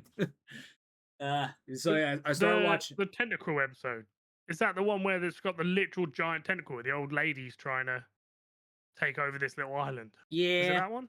yeah, that one. Yeah, I like that I one. think I I think like that one. I think for a little while it was banned in the U.S., but I think they unbanned it because Yes, it because was. yeah, because they posted it on YouTube. They have it on Netflix, so I think at some point they banned it, but now it's back. So I don't know. Yeah, I think they edited out the controversial clip. Yeah, but anyway, so yeah, I watched more of the anime. I remember one VHS I had. It had the episodes March of the Executor Squad, uh, the problem with Paris, and shoot, what was the last episode in that one? Uh, I think it was the jeez, what was the episode? I was oh yeah, the Song of Jigglypuff. That's what was on that VHS tape. Again, mesmerized by all that, especially Charmander's evolution to Charmeleon, and stop. It basically it starts ignoring Ash. Like I thought that was so funny. Every time Ash just gets blasted by flamethrower. It Yeah, was so funny. that is good. Yeah, I remember that. There's so many great episodes. The Like Orange Islands is probably some of my favorite stuff. my favorite classic episode from the specifically the first season. It was kind of like a filler episode, but at the same time, it was really funny. Uh, sparks fly for Magnemite. It's when they arrive in like the pollution, very polluted city, and Pikachu starts having this cold, and then they go to the power plant, try to get the power back on, but then they find the Magnemite zooming around. Then the Grimer start chasing him all around the facility. Then freaking it was just so funny, especially with Team Rocket because Meowth made Jesse and James go into the sewage in these like tank suits, and then the power went off and there was no air, and they basically almost drowned in the sewers. And James goes, "Meowth, you nearly killed us, you dimwit!" Funny. It It's so good. Like Pokemon's such a good classic. I know, it is I so mean, it's funny. considered a classic now. Like I it's actually considered a classic. I Like an I, actual classical TV. I would consider it a classic because it's just so funny. Because It's that up there with type of like humor you don't Sailor get in Moon. like that type of humor you don't get in modern television anymore. You don't get it. It has to be censored or like dumbed down or just, oh god, give us some of Yeah, that classic stuff back, please. I agree. Okay, so the next portion of the episode is what I like to call the emote elaboration. So do us a favor, post some of your favorite Pokemon themed emotes on your channel and explain why they're a thing and who and like the story behind some of them. Like I'll just put one of mine for example. So I got this one themed after Lantern because Lantern I fell in love with Lantern ever since I used it in my electric only Nuzlocke. And so I called her Sushi, so that's why I had the lantern with a sushi band around her head to simplify it's sushi. So what kind of emotes do you got that you can post? Oh, I got this one. Shut laughing Shuppet. Is that because of Shine Yeah. Patrol? Yes. So Shine. I think Shine was. We were talking in a call once about him being locked into the Duskull hunt for so long. And while he was talking, I was just like, I'm just gonna draw a Shuppet with the the Kek U face, the guy that laughs. Yeah. Anyway, I copied that picture into his face. I basically dragged it over and put it into the Shuppet. So I drew the Shuppet up, added that to him, and I was just like, Shine, do you want to see something really funny? He was like, what's that? So, well, you've had like 11 Shuppets right now, yeah? And he was just like, yeah, what about it? And I said, well, I made you an emote. I dragged it in, and he was just like, dude, that's actually so horrible that you've done that to me. And it's now just one of my favorite things. I keep it on there. I did make a Lapras one as well, as a joke to him. I haven't got it on my channel, but the Lapras has the same face on it, but with a single tooth because at one point Shine went in to do Lapras on Gen 2 Oh, I remember and that. he forgot to get balls. I don't have any Pokeballs. Yeah, so That was in my opinion probably like in the top 5 most epic fails of shiny hunting I have ever seen. it's so funny. It's so bad.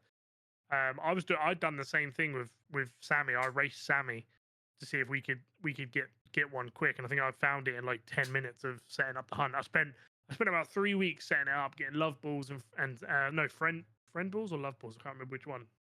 Love balls with the gender differences. Uh-huh. I spent about 3 weeks just collecting Apri balls to give to Kurt to whatnot, and I spent ages and ages setting that up. I finally went to the cage and I found it in like 10 minutes, like 42 encounters, or I think it was 242 encounters. And I was so mad because I spent like 4 weeks setting it up. It's really funny. I got this one as well, which I drew.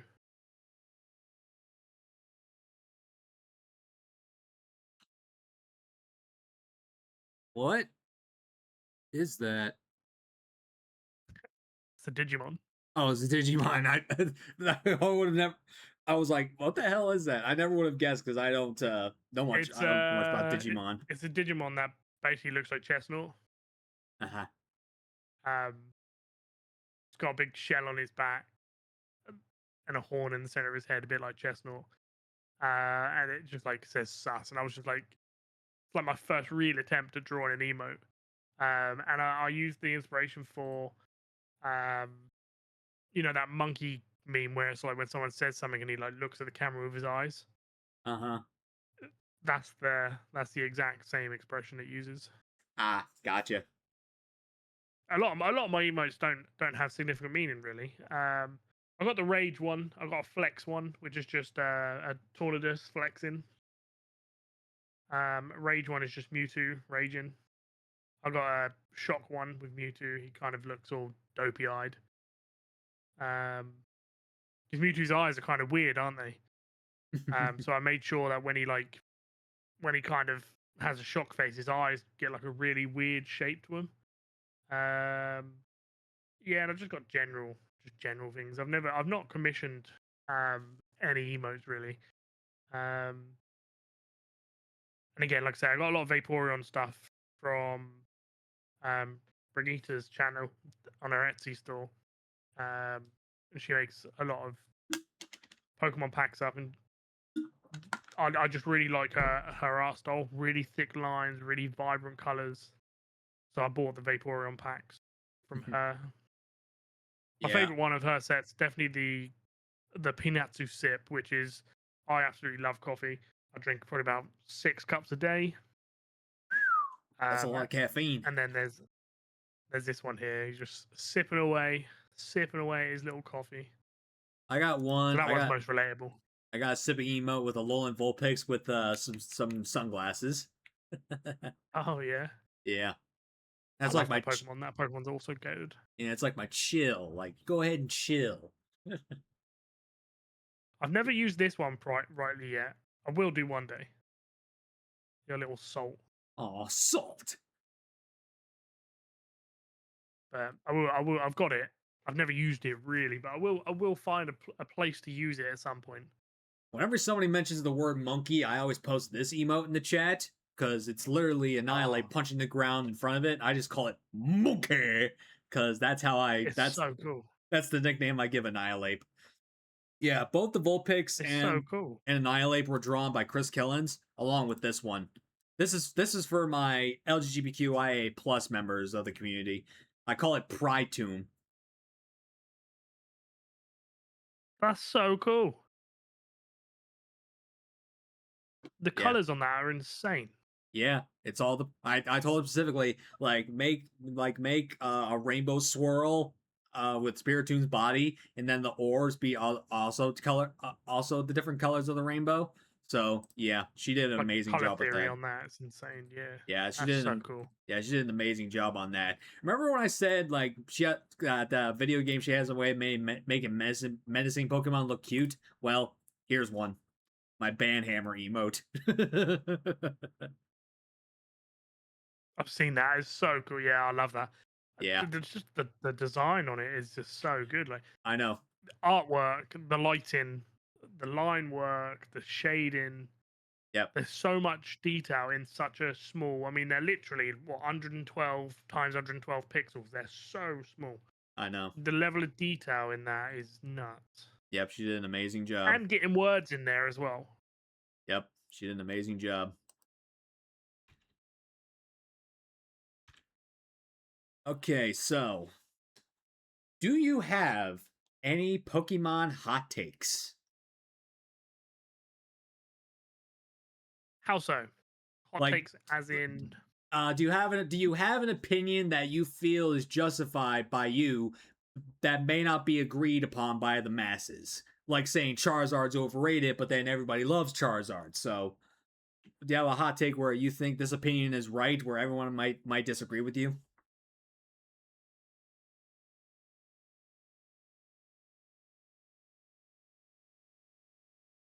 Probably would be that Scarlet and Violet is a good game. Hmm.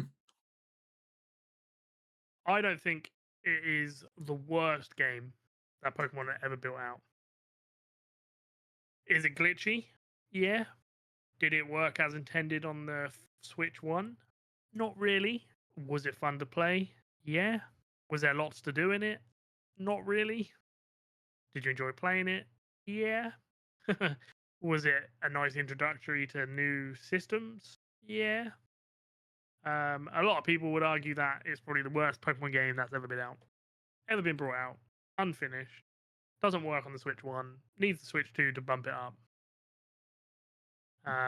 Yeah, I think Scarlet Violet were pretty good in terms of what they were trying to achieve. It's also to mention it. It had its original format in terms of like gym stuff. Let's take that. Let's say like all the Titans were kind of gyms, all the villains of the games, the kids with their own bases were gyms, and then you had the actual gyms. In Gen 2, they had that same kind of format. They had two sets of gyms you had to battle in the game. And they kind of went back to that. A lot of people wanted more content, so they added more content. Post game was a bit meh, but the DLC, we got lots of DLC for that game as well. Second DLC was a bit rubbish. Third DLC was the second DLC, sorry, was a bit better, but it wasn't great. But they added more to the game that people wanted. So there's pros and cons of everything they've done in that game. But I generally think that it mapped the way to what we're gonna get in the future. But a lot of people argue that it was probably the worst game they've ever brought out. Yeah, I could see both sides of the argument. I kind of lean towards more the liking side, basically more so because of like Arvin's story in particular. Like I won't kid when I say this. Like when I first saw Arvin's like my boss stiff for the first time, I almost started crying. Like I almost started bawling my eyes out because during that same time, one of my boys who has unfortunately passed on to the Rainbow Road has was sick, was sick at the time, and I was taking care of him. So seeing my boss stiff getting sick, I mean that was just such a heartstring tugging story. It just got to me so much. But yeah, Yeah, but yeah, it actually had story. Like it actually had meaningful story. Kid's dad's not really around for him. His dog's really sick.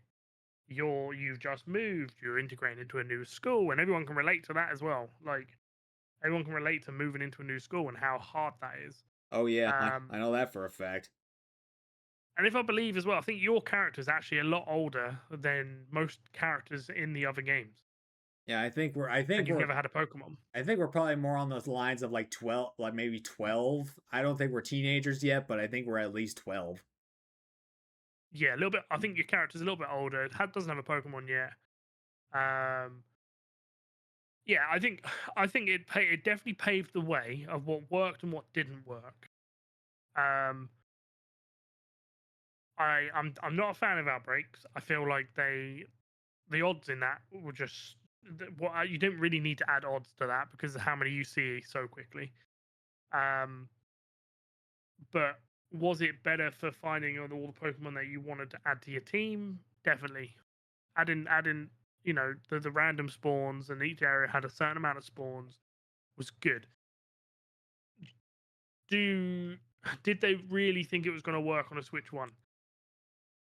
Probably had some indication because there's been stuff out there where they run it off the computer they're creating it on, and it spawns in all of them spawns that we have now on the Switch too. I mean, So I've glitched into the void on the Switch 1, but I've yet to see any major glitches on the Switch 2, so yeah, I think it's better on the Switch too. I've actually played the story on the Switch too. yeah. And I had a bit more fun with it. I don't think it's a terrible game. I just feel like it may have been released at the wrong time. And you can appreciate it a little bit more on the newer Switch. But I don't think, because a lot of people did hate it, and there's loads of reasons why you can hate it. The sandwich method, having to get Herber, can only be done on raids. Well, That's kind of a bit annoying because you're kind of gatekeeping. God, yeah, that was so annoying. Ugh. It didn't really need to happen. There should have been another way of obtaining it. Like I feel like Pokemon do not succeed very well at integrating online stuff in their games. They're better at doing that on separate stuff. You know, like Champions, Unite, um, anything like that. Because like it with ZA, their battling system is pretty much like battling in Pokemon Unite. It's like a free for all. You kind of just going at each other. And that just wasn't fun. And I get why they were trying to do that with this new spin-off game or sequel or so. I don't know what to call ZA because it kind of integrates into two. It's kind of main and not. Well, with Scarlet and Violet, the raids, like they tried to take the things that were really good with Sword and Shield with the DAs and try and bring them in with the raids in Scarlet and Violet, and they just didn't work. They just weren't the same. And they just really suck at things. So there's a lot of things that they do right in them games, and a lot of things they do really bad at and horrible at. Definitely the spawning of Pokemon was obviously the biggest gripe for a lot of people. I actually wished it was back to the original. When I go on the Switch too, and you're just absolutely overwhelmed by how much is going on now, I just can't focus. So I don't think it was a good change by adding increased spawns on the modern stuff. But the smoothness is really good. So it's kind of a double-edged sword. But I do think it's definitely an underrated game, and I enjoy it quite a lot. Yeah, I can agree with you on that. I can agree with you there. Okay. So let's move on to the shared experiences category. So let's go ahead and watch these clips that you gave me, and you're gonna the same way we're gonna watch 3 of your clips. We're gonna watch 3 of mine. Mhm. So let me let this a little funky here for a moment, and bam. So the first clip to be featured is this one. The title says it all, but any context you want to give? So this one was. Let me just get it up. Sorry, mine's being really slow for some reason. Right, cool. So this is Madar. So just gone. Yep. A bounty came out. Probably one of the hardest bounties that we as Showdown ever done, and we had to get Tauros and Miltank in the same bounty. Because in vice versa in each game, a Miltank would be, I think it was like 10%, the other one was like 15, or it might even be lower than that.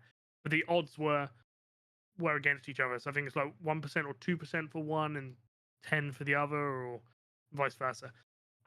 In this one, we had Tauros going on the X and Y on the right, and on the other one I had BDSP. So I was doing two different games at that time. The timing on that, so it only says 21 minutes, but that's because I messed up the counter. Yeah. But on this day it was a 10-hour stream, and I was already about 8 hours in of just failing continuously on both games. All right. Let's watch. So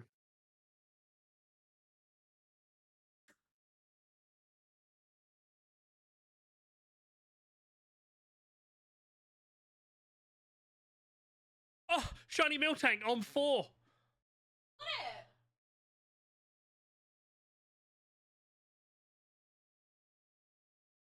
It needs to be a Miltank on 4.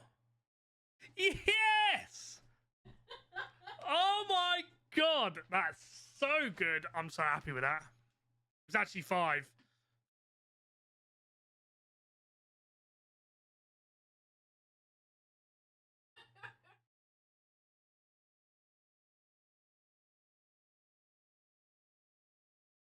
It's so rigged. Yeah, it is.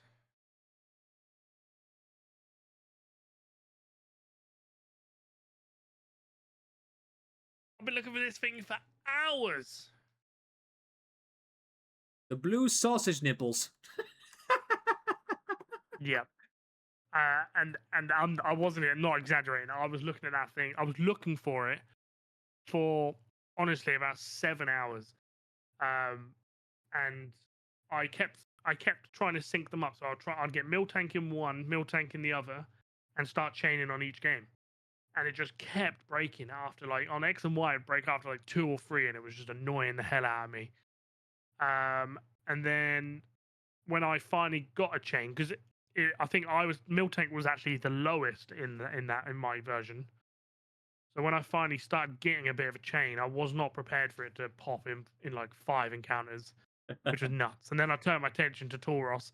I also got the Tauros Hmm. on that same game, Nice. and so I did get the 3 points for the bonus on that, which is Yeah. nuts. Now, speaking of radar hunting, here we are again. I've actually never seen radar in X and Y. I never did it. It is what it is. It's what you see is what you get. It's like a mixture between Gen 4 and BSP. It just sucks. And the problem with this is so anyone that's never radar hunted on X and Y, there is an abundance of different odds. So you can get like 1 grass, 2 grass, 3 grass, 4 grass. You can even get 5 grass shakes. So you can have 5 different grass shake at one time. Some of them grasses are considered ghost patches and they'll slow shake, and if you touch it, you break your chain. Some of the grasses, medium grass or long shakes or fast shakes, will reverse their role. So they'll either have the Pokemon in the chain or they won't have the Pokemon in the chain, and it'll break your chain. You can also just randomly break your chain. If you touch your skates, you can break your chain. There's just an abundance of things that can go wrong with X and Y radar. And in this particular occasion, this was about a week or 2 after the first Madar. And I was looking for Furfru because X and Y was coming, ZA was coming out, and I was like, well, I wanted Furfru to transfer up and bring that over. I never did transfer over. I ended up finding multiple shinies in ZA, but I was trying to understand radar as well as try and find the shiny. And this took around 17 hours, nearly 18 hours of just failing continuously. Like, I'd get a chain up to like 10, it would break. I'd get a chain up to like 15, it would break. And I finally got the chain up to 40. That's another thing. You have to manually count your chain. There's no chain tracker in X and Y. Right. So I finally got up to 40. I reset the tracker back to 0 for resets. Made note of my chain, and then we done it. And then I had Al saying in here, you can see in the I don't know if you can see it in the text, but he says first reset magic. And I was awake for like 12 hours doing this, so I just had a McDonald's breakfast as well. Yeah, and he says good luck, first reset magic, and all right, let's it see. happens. And I was kind of annoyed.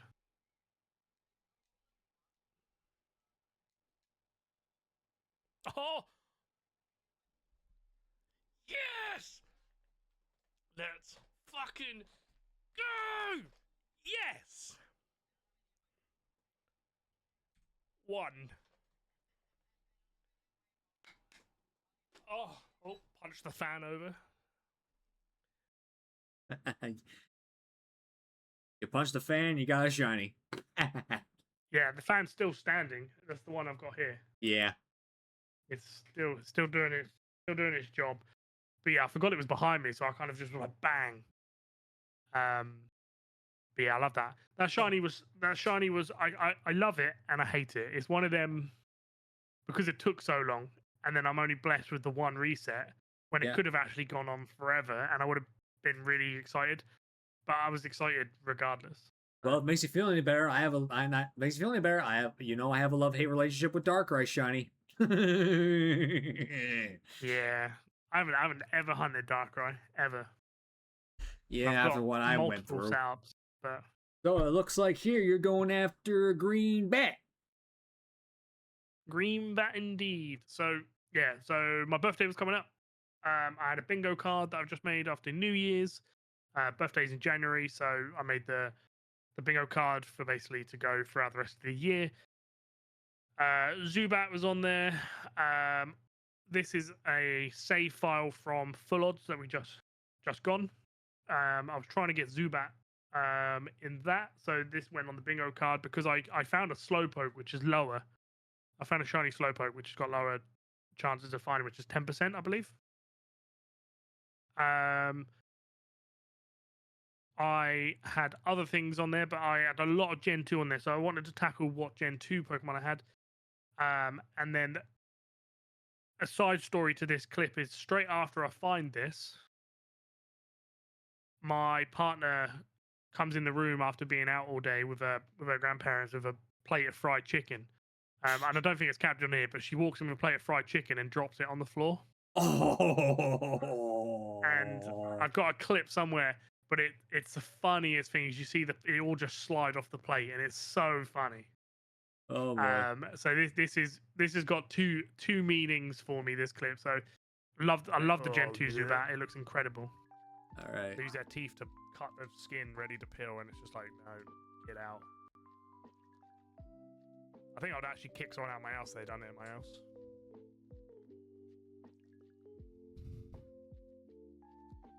Build me up, buttercup, baby, just to let me down. Oh! I've got it! Yes! Yeah, I wasn't even paying attention. I was vibing to music. Well, also, because actually, in that number, you also got it long before Shine ever did. I did. That tends to be a theme with me in Shine.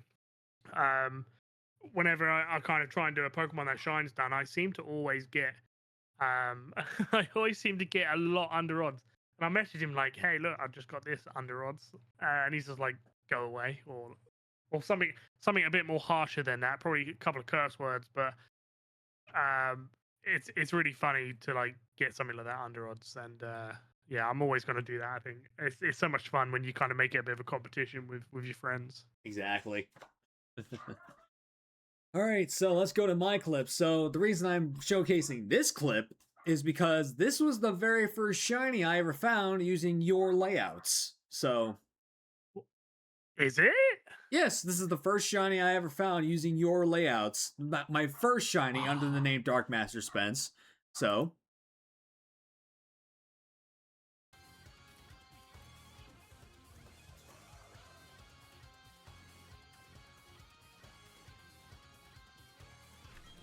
I'm so hungry.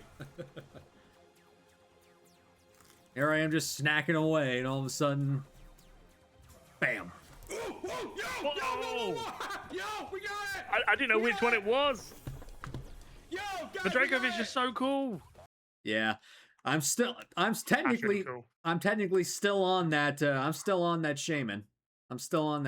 But oh, really? Yeah. Shaman being horrible. yeah, I'm not double odds yet. But as long as I get it before Darkrai, that's all that matters. That's all that matters.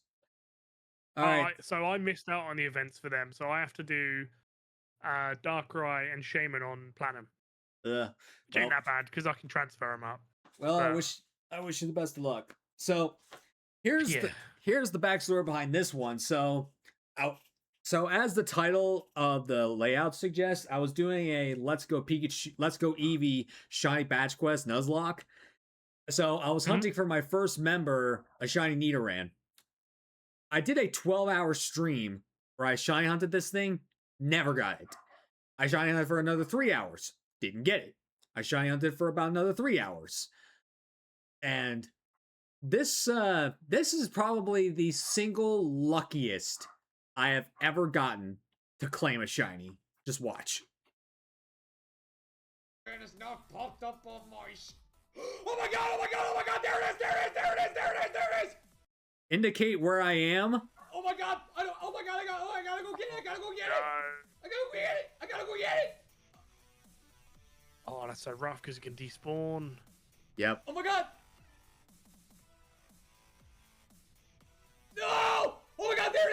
bushes! It's in the bushes! It sprinted away. Yes! It was in the bushes. Oh my god, yes! Yes! Yes! Let's head for the bushes. If it ran anywhere else, it probably would have despawned. Yes! Yes! Yes! And you're God quite low on damn it, balls this as well. What did you stupid blue rat! This stupid blue bunny rat thing is finally So cool. mine! That's a Oh scream my of God, redemption, that is. Yes, That's like, yes, yes, I yes, can go yes, to bed yes, now. yes, yes, yes, yes, yes, yes, yes, yes, yes, yes. Oh my. That's so cool. Yeah. I'm doing a Professor Oak challenge on that game. Oh, really? And I found both of the Nidorans, no charm, because it's no charm for that one. I found both of them way under odds. Like one was like 100 and something, and the other one was like 20. Yeah. I try to remember if that. I think that was no charm too. I tried to remember. I don't think I had the charm at the time. Yeah, if you're doing a badge quest, I can imagine you aren't doing charm. Well, I did have charm when I was able to acquire it, but I don't think I had it for that specific hunt. I don't think you need it for that game. Yeah, the first 3 hunts were no charm, and then I did the Lowland Vulpix trade hunt for it, which was still full odds. And then the last 4 hunts I did, those ones had the charm. Those ones had charm. Yeah. Yeah. So Gala Shiny Showdown was before I ever even knew Team Showdown existed. Ooh, interesting. So this was during during the Gala Shiny Showdown, and this is again furthering my dominance as the Masuda King. Yeah. So you'll see. I've seen a lot of that recently with you. Dominic is winning. a person. Oh no! Yes! Yes! Yes! Team Sword! Shiny Sushi! Base done, baby! Yeah, It's so hard to tell if that's shiny, isn't it? The I little know. yellow bits are Yeah, well, after shiny hunting it for a little while, you'll know the difference right away. But yeah. It's so different on Gen 2. Like, what was it? Chinchou, wasn't it? Yeah, it was Chinchou. Yeah, I am a notorious Masuda hunter. I'm well known for getting shinies in such low increments. It's ridiculous. I've actually done 2 Masuda races in the last few weeks. I got shiny Hoot Hoot at 213. I got shiny Whismer at 66. Again, I've just grown to be a notorious Masuda hunter to the point where I actually call myself the Masuda King because I'm like the one main guy Masuda hunting out here, getting with such low numbers. It's ridiculous. I like Masuda occasionally. So, for Sword and Shield, nope, not Sword and Shield. Oh yeah, no, yeah, Sword and Shield. I wanted a shiny Sobble. I managed to get hold of a Masuda Ditto because that was before Home was out, so I had to do a bit of like messaging people like, "Hey, do you have a, you're from this country?" Because we can use European Dittos over here. As long as it doesn't say English in the name, we can use a Spanish or a French or whatever. So I managed to get hold of a German Ditto, and then I bred Sobble, and I got it in 5 eggs, no charm. Didn't even complete the game yet. I just 5 eggs, no charm, and I was so pumped. I got a second one with charm, and it took 172 eggs. I was so mad. The charm's broken. I Masuda hunted for a Alolan Vulpix, and I got a shiny in 20 eggs, 1 in 52, and then 187. 3 of them, and within 200 eggs. I was doing Miltank forever. I was on like 700 eggs, and I just gave up. I did like, I can't be bothered with that. I went over 1200 for a Passimian, but I finally was able to get it. And the main reason I did is because Turbo, it was Turbo's least favorite Pokemon, so I was shiny hunting it to not only honor him, but also just to say, hey, buddy, I hate it too. I do like a lot of the random encounters on that game, so that kind of trumps it for me. But hey, aside from your Pokemon stuff, you wanted to talk a little bit more about your variety content that you tend to do from time to time.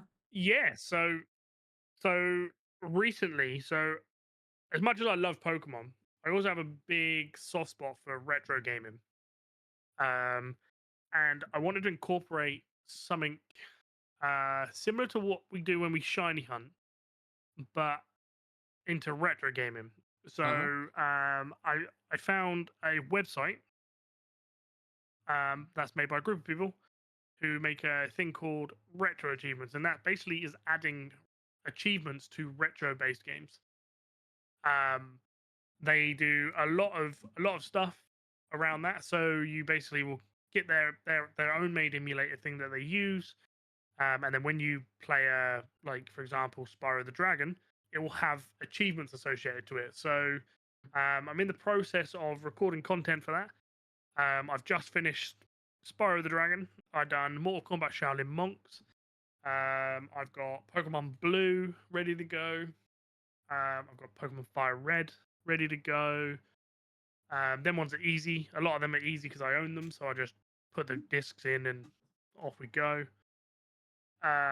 We've got Kingdom Hearts, Fire Emblem. We got loads, and basically all of this is it's almost taking the same kind of thing we do with shiny hunting and trying to find or trying to do them achievements. So basically becoming like that completionist that we already are with shiny hunting, but I'm just making it more of an achievement type video. So it's no like you'll be able to follow where we are in the video, but it's not a walkthrough. So you're just seeing me get the achievements. You're seeing me do a challenge run. You're seeing me do a bit of a speed run of something. So it's kind of a little bit different paced to what we do with shiny hunting. It just adds a bit of difference to it. So I'm in the process of getting a lot of content out on that on my channel for that right now. Editing takes forever because it's a lot of cutting up. Yeah. I mean, the Mortal Kombat video was 60 hours of content. 60 hours of just recording that. The achievements for that play, on that set list, I had to play the game 4 times. And within the 4 times, there was playing the classic Mortal Kombat 2 from 1993, and you had to win that. And if anyone's ever played that, the AI was built different, and it had something called input tracking, which means it would already so you press the buttons like jump, it would all be in the air before you finish pressing the up button. So you have to try and beat that kind of advanced AI, which is insane levels of difficulty.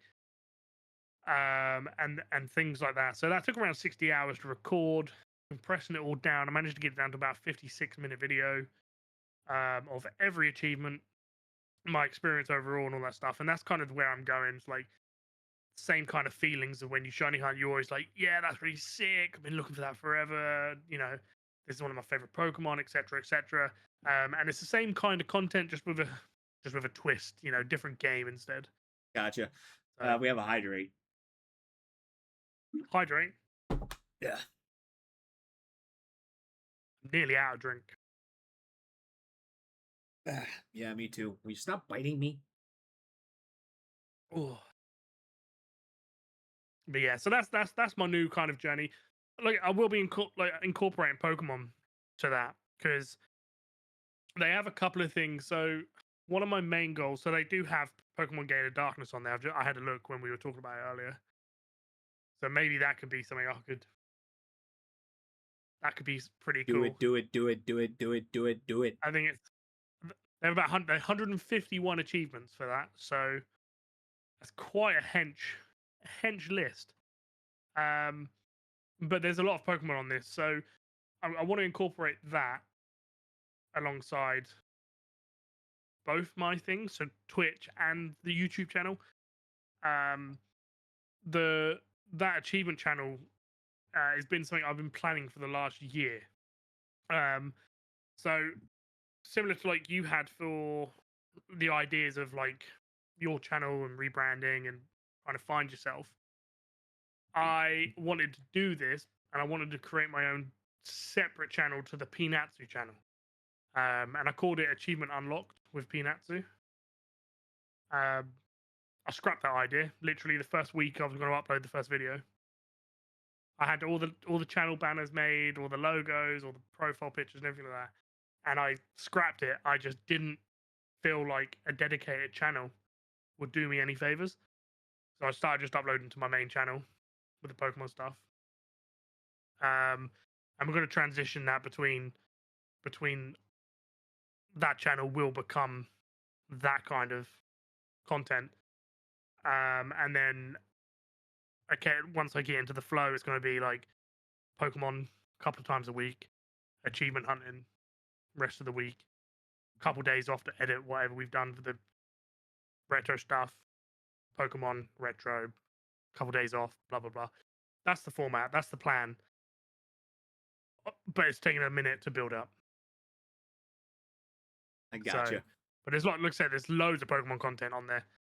Every main Pokemon game that we've probably played up until the DSi, so everything up to Black and White 2, is got achievements on. I So gotcha. that's a lot. That's a lot of content. And all of the Pokemon ones also have subsets. So subsets is like a second set to the main set. There's 2 extra on every Pokemon game. There's a Professor Oak challenge, non-shiny, and then there's a shiny subset. So obtain every shiny Pokemon within the game, Mhm. and each Pokemon has an achievement with it. So that is up there for future content. That video is going to be so long in the making because Fire Red's shinies are very, very long. Pokemon Crystals, again, 1 in 8,000 is going to be very, very long. But they'll be work in progresses. But there's loads of Pokemon content that I can still do with my new adventure, rebrand, channel. Don't know what to call it. So, yeah, we're kind of venturing into new territory. There's not much content out there for people that do this, so it's very fresh. I think there's like 4 or 5 people that I watch personally, that I've spoken to recently, and they do have pretty good numbers, but there's not a lot. But their numbers are always rising, so it's very new for me. It's very out of my comfort zone. There's a lot of, like we're talking now. There's none of that on the video. I have to script the whole thing, so it's very new for me to be able to script a video. I think the Mortal Kombat video was like 15,000 words. It was bigger than my essay. So, and that was an hour-long video. So it's a lot of scripting. Definitely some moments in the video you'll hear my voice disappear. I start getting like really squeaky because my voice is like really like strained. But again, it's trying to find that flow and stuff. And I've been enjoying it. I've been enjoying it a little bit more than streaming. I'll be honest. Because I don't need to adhere to Twitch breaks. I don't need to adhere to trying to keep myself on a more composed level. I can do what I want when I want. I can take as many breaks as I need. I can come back as many times as I want. And it's been really nice to be able to just be on my own terms. And I have streamed the Spyro stuff as well. I streamed the first 3 playthroughs of that, which was like I think 5-6 hours each. So I'm trying to incorporate the streaming with that now. Bit more complicated than shiny hunting, I will say, because there's a lot of different settings and things you got to do. But it's all a journey, and it's been really fun. I'm excited to incorporate that into the shiny hunting and Pokemon stuff, especially doing them achievement sets as well. That's an amazing goal, I gotta tell you that. But are there any other future goals that you want to achieve before the end of the year, or possibly going into 2027? Oh, so there is one. So for people that know me and people that don't know me, obviously I've got a physical disability. I have an injury with my neck that required surgery this year. I'm hoping by the end of this year that I don't have to do any more surgeries. I've got a potential one coming up again to replace another one. by the end of the year, I want to be able to be completely pain free in my neck, and that is my biggest goal right now. Try and do as much as I can um, to alleviate that. So that is one of my big goals by the end of the year, is try and be completely pain free, and also have as much content out there for people to just chill out and watch, stick me on while you're doing a dinner, or you're trying to chill out while you're editing your own videos. You've got some stuff that will just pop up. So yeah, I got a few little goals like that. But yeah, nothing too big, nothing too unreachable. Just take time. They just take time. Again, another great goal to have there. I got a few goals in mind myself. I want to first off wrap up this season of the podcast. I have three more episodes to go. Hopefully we can wrap up the season. I want to try and get a new project off the ground where I go in my Team Magma Grunt cosplay, and I'm going to try to complete either Pokemon Ruby, Sapphire, or Emerald using only Pokemon a Team Magma Grunt can use. But I'm going to be the most powerful Team Magma Grunt, so I can use Pokemon like Crobat, Camerupt, stuff like that. Pokemon that are fully evolved from their Grunt counterparts. And Diana. Yeah. Mightyena, actually, as long as Team Magma Grunt has used it from across the anime, video game, and TCG, it's legal. So, for example, there's a trainer in the manga that used a Bagon, which means I can use a Salamence. Yeah, all right. You'd win. That's it. I was gonna say, if you have a Mightyena on your team, you lose all day. But a Salamence, no problem. Yeah, but that's only like at the end game. But another project, like I said, I really want to see if I can get my hands on working with a Pokemon Sword or Shield randomizer Nuzlocke. But like I said, I need to talk with my friend who actually knows how to do it, and what I need to do in order to do it. But yeah. I want to also try to do another Soul Link with my friend Chaos 6. He and I did a Soul Link last year, and we were able to win, which is our first Nuzlocke win, our first Soul Link win each. So we're gonna try. I want to see if we can try it again in another game. But yeah, other than that, I just want to keep trying to do the best I can. I mean, I can only go live on the weekends right now because of my heinous work schedule between the first job and the second job. But yeah, just try to be the best person I can be, and try to be the big old nerd I know I can be. Is that slowing down, is it, with the other job? Because I know that was for summer, wasn't it? You had to get a second job for summer, if I remember rightly. Yeah, I had to pick up door dashing to pay for my trip to NAIC, and also pay for Worlds. So I'm also picking it up because down the line after Worlds I'm gonna focus on trying to pay off my car, and that's like one of the biggest expenses I got going on right now, and I'm probably gonna have to keep it up afterward because my rent going up next month, so I have to pay the extra rent. So there's that. But yeah, just take it day by day, and just be the best person I can be. Yeah, keep plodding along, keep positive. Eventually, you'll be in a place where you don't need to do that anymore. You can be like, I did that all on my own. That's the best thing. Yeah. All right, so that's part of the reason same as me. Like, once I get past that neck thing, it's gonna be like, I did that. Like, I recovered without needing any help. And it's gonna be such a big reward, because then I can tell all the people that give me money to stick it, because then I'm going to get an actual job again. Yeah, if I could just bend my knees right without having any pain anymore, that'd be a miracle in my book. But I'll probably have to do some like major physical therapy or something like that. I don't know, but that's just time I don't have. But speaking of time, I think it's about time to wrap up this podcast. So I want to say it again, Pinattsu. Thank you so much for taking the time out of your day to come and join the hot seat, and let me pick the brain of the man that branded me as Dark Master Spencer. What makes you the PokeNerd that you are? Yeah, I appreciate you inviting me. I know we tried to do it a few times. Our schedules were just too busy. They barely aligned, but I was... Yeah, we planned this months in advance, FYI. Like January, February? Yeah, sometime. we literally, yeah, we literally were just like, yeah, this is the one time that we have nothing on.